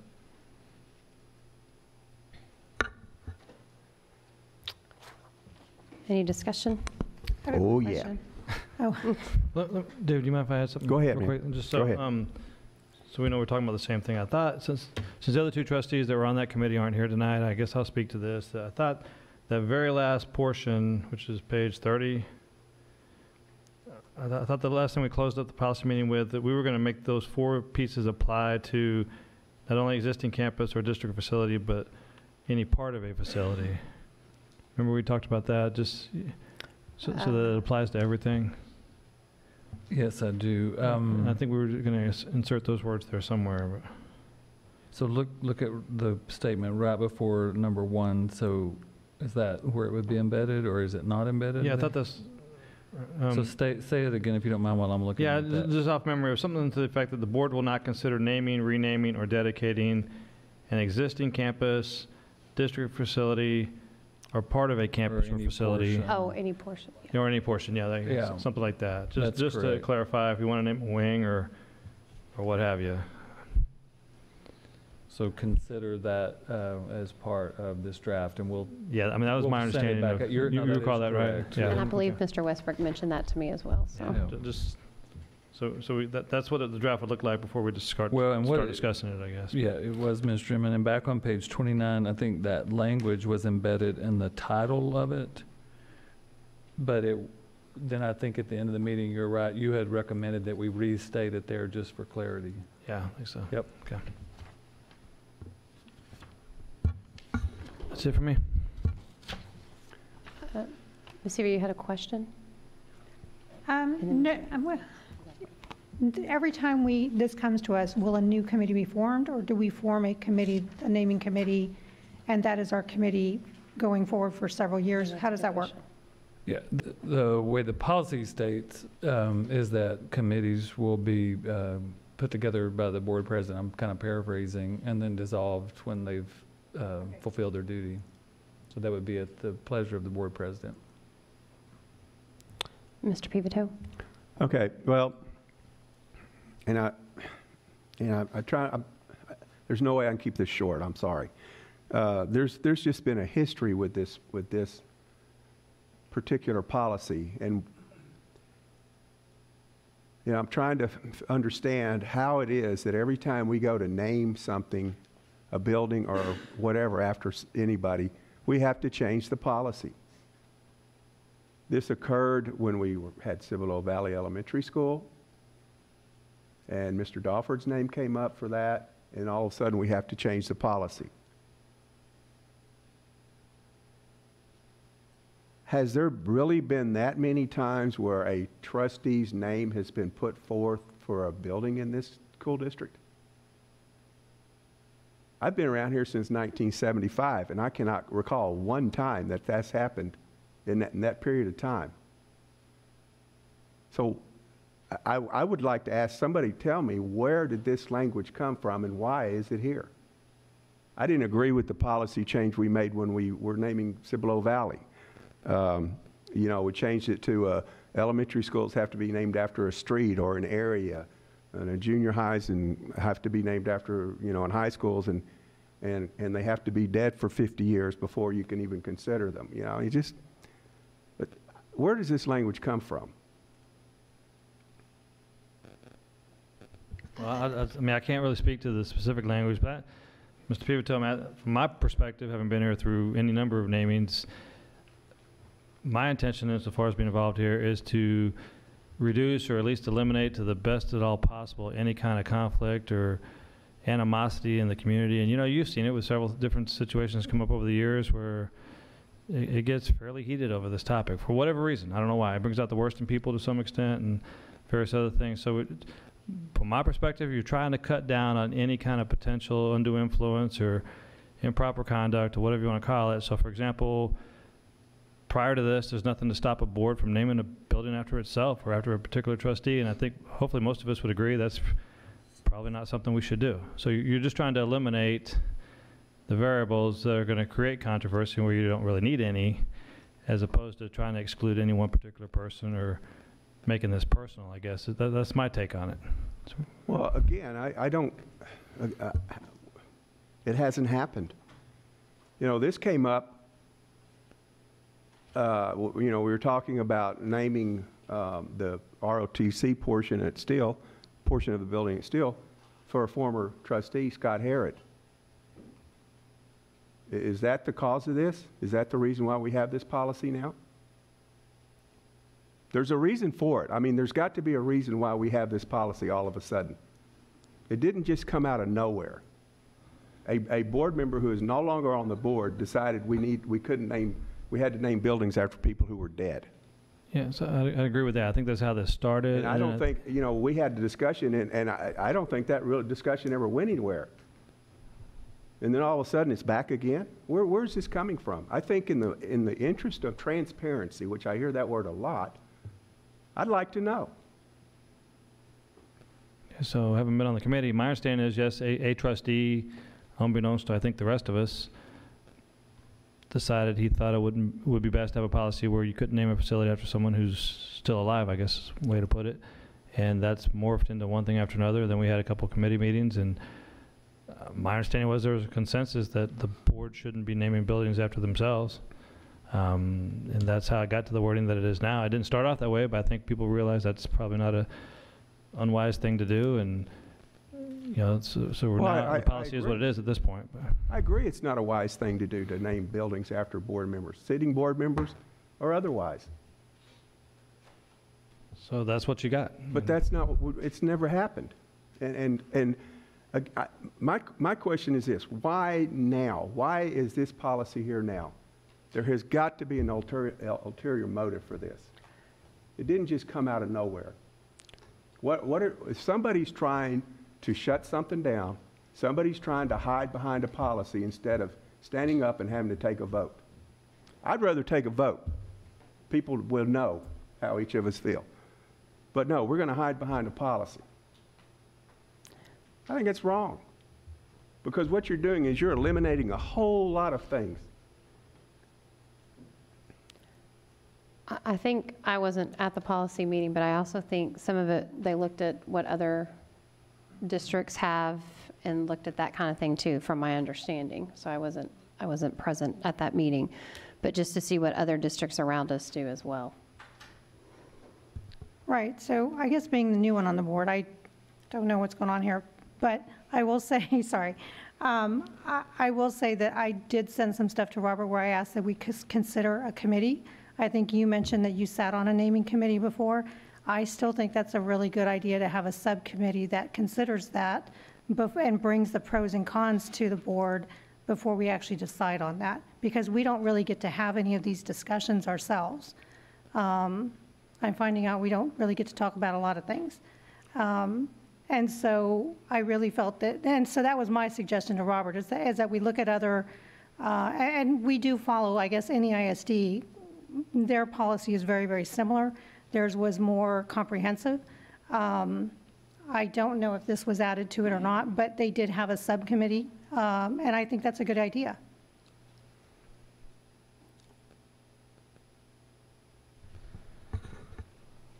So it can either be considered as is or go back to policy committee, or be asked to be brought back to the board as a whole for policy discussion. Because right now it's just a discussion item, so it would go on. Correct. We know we have Yeah, to. I'll just say over the years. I mean, I've seen, Dee Dee, we've had, what, 6 different versions of this over the period? Over 12 years? Okay, and I've been a part of the board getting blasted for naming a facility a particular thing, and I've been a part of getting blasted for not naming a facility after somebody. And Dave, I kind of agree with you too. I mean, the very first 5 things on the front page, I think they're way too restrictive. You can only name an elementary after certain types of situations, and that takes discretion out of the hands of the school board, which I don't necessarily think is a good thing. But my understanding is, generally speaking, the whole idea of this policy as written is to just try to eliminate some of that personal animosity that gets driven sometimes with this whole topic, and to cut down on some of that, and limit the parameters, and then that way it's just, you're cutting back on the opportunity for the board, I guess, to do things that are going to make people upset. But I agree with you. So philosophically, we can go down the road of full discretion. The board can literally just do what it wants to do, or you put a lot of restrictions in place. And I don't know which way is necessarily the right thing, but somewhere in between. But that's kind of the two choices we have. Yeah. Well, the original request about naming person having to be expired, so to speak, came up before Mr. Harrod's name was brought up, was sent in by Mr. Ricks. Mm-hmm.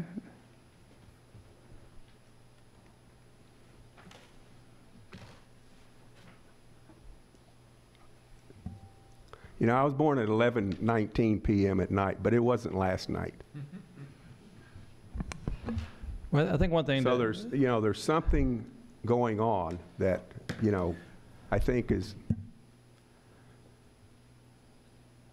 I think there's a personal vendetta is what I think it is, and that's all I'm going to say. I think it's a ridiculous policy, so we can move on. I disagree that there's a personal agenda, Yeah, personally. So let me just say that to the extent that I agree, Dave, I think I'm very much in favor of so that kind of thing doesn't happen again. The whole idea here, from my perspective, is just to eliminate the potential for bad conduct, I guess you can call it. And I'm all in favor of once someone's name's been nominated or we started that ball rolling, you shouldn't then be allowed to change the policy to either help that name get selected or help it not get selected. I mean, I got a problem with that. So I think that's kind of what you're talking about, too. And that's what's happening now. You try to rewrite the policy to eliminate somebody for whatever reason, or maybe it appears that's what you're doing, even if you're not. So I don't know if we need language in here. Or so.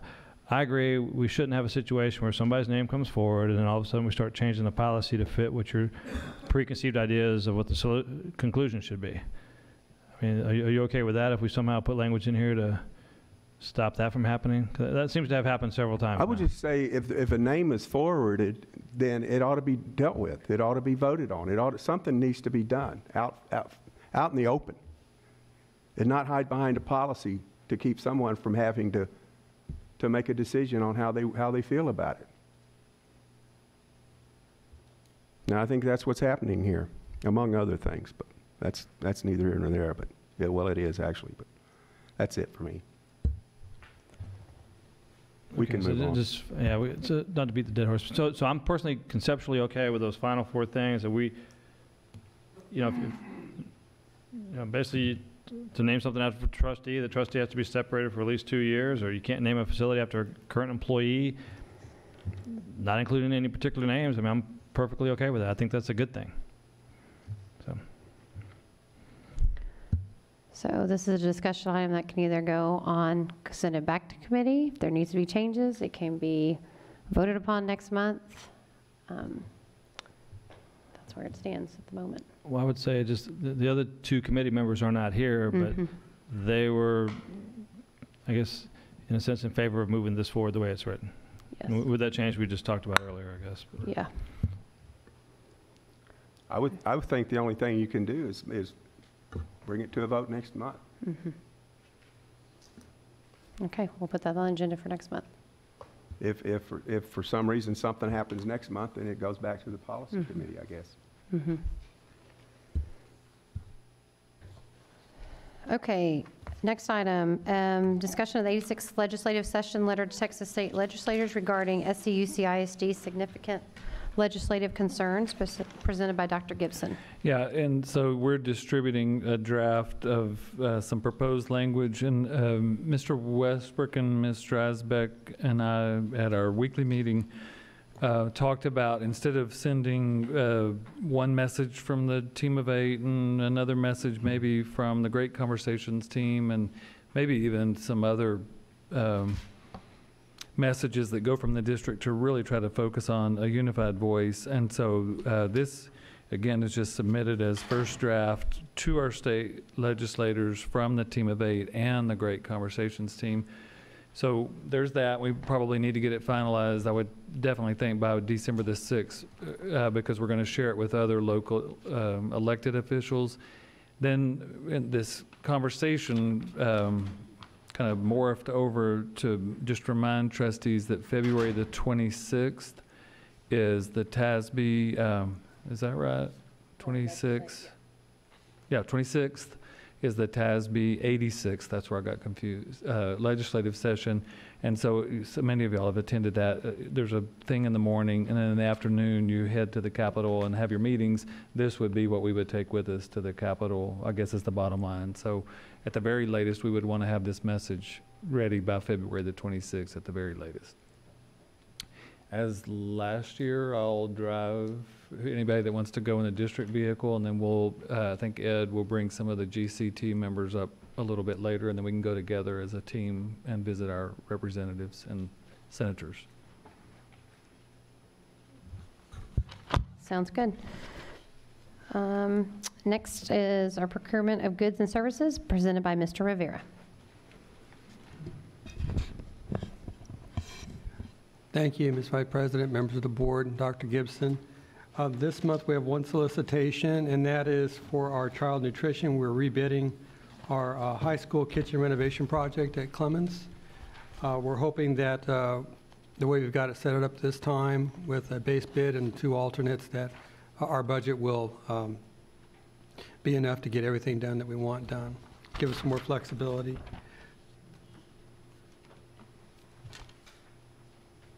We brought this before the board previously. It's for an expansion that's needed due to student growth at Clemens High School. And what's the funding source, Mr. Rivera? It's all federal money. Okay.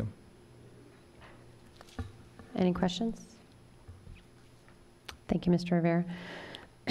All right, so our board consideration for consensus at our next meeting, I have down as the high school band renovations final design, our new positions for the rest of the remainder of the year, our policy city of local naming facilities, our letter to Texas state legislators, and our Clemens High School kitchen renovation project.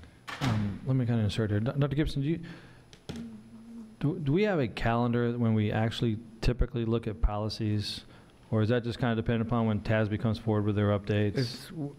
Typically, it's just when the updates come. Now, we've done a policy audit every 4 or 5 years since I've arrived. Okay, and then at the request of any particular trustee, then we look at a particular policy if that's relevant. Correct. I mean, any trustee Okay, can ask for any local policy to be placed on the agenda at any time. Yeah.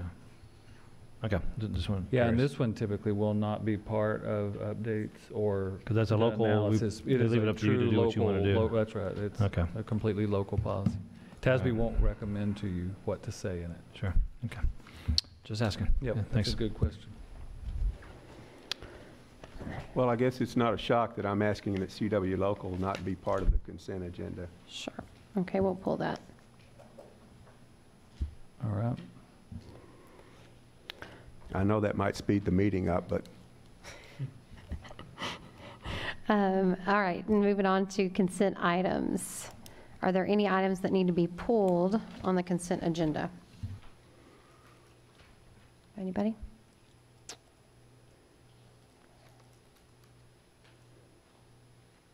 If not, do I have a motion?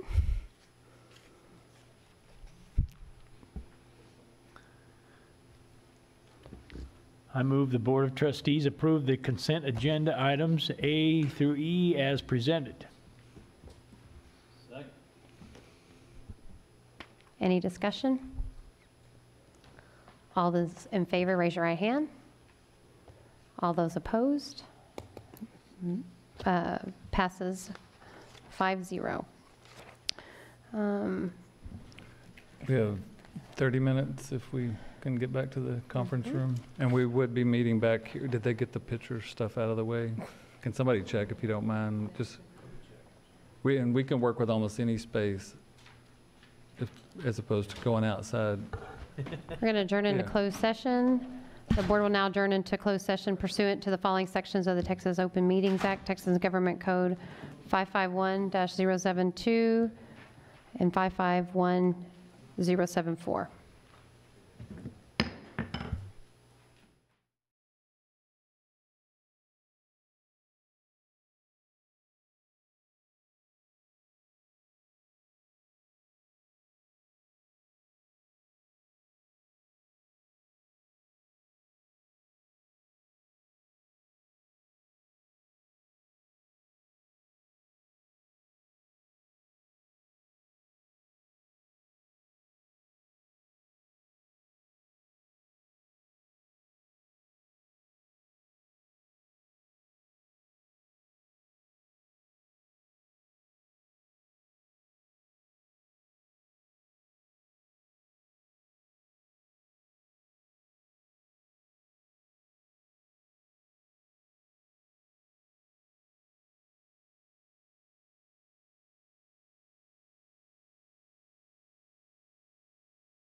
Closed session at 8:40. We are back in open session. Request for board action employment of contractual personnel presented by Linda Cannon. Yes, I'm requesting approval of the employment list as presented in closed session on the replacement positions for the 2018-19 school year. Do I have a motion? I move the Board of Trustees approve the employment list as presented of contractual personnel for 2018-2019 school year. I second. Any discussion? All those in favor, raise your right hand. All those opposed? Passes 5-0. Review of board agenda planning calendar, request for future action or future meetings. Mr. Perkins? Hold on, I'm trying something. No, that's okay. It's not going to happen. We have one chamber meeting next month. That's the Tri-County Chamber. The other meetings don't. The Northeast Aren't meeting. And the chamber don't meet in December.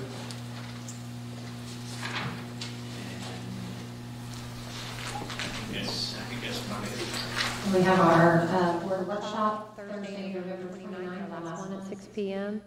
And then on Tuesday, December 18th, I believe, is our next board meeting, regular scheduled board meeting. Priscilla did a great job of sending out a reminder about pictures. Save it also at the bottom if you caught it.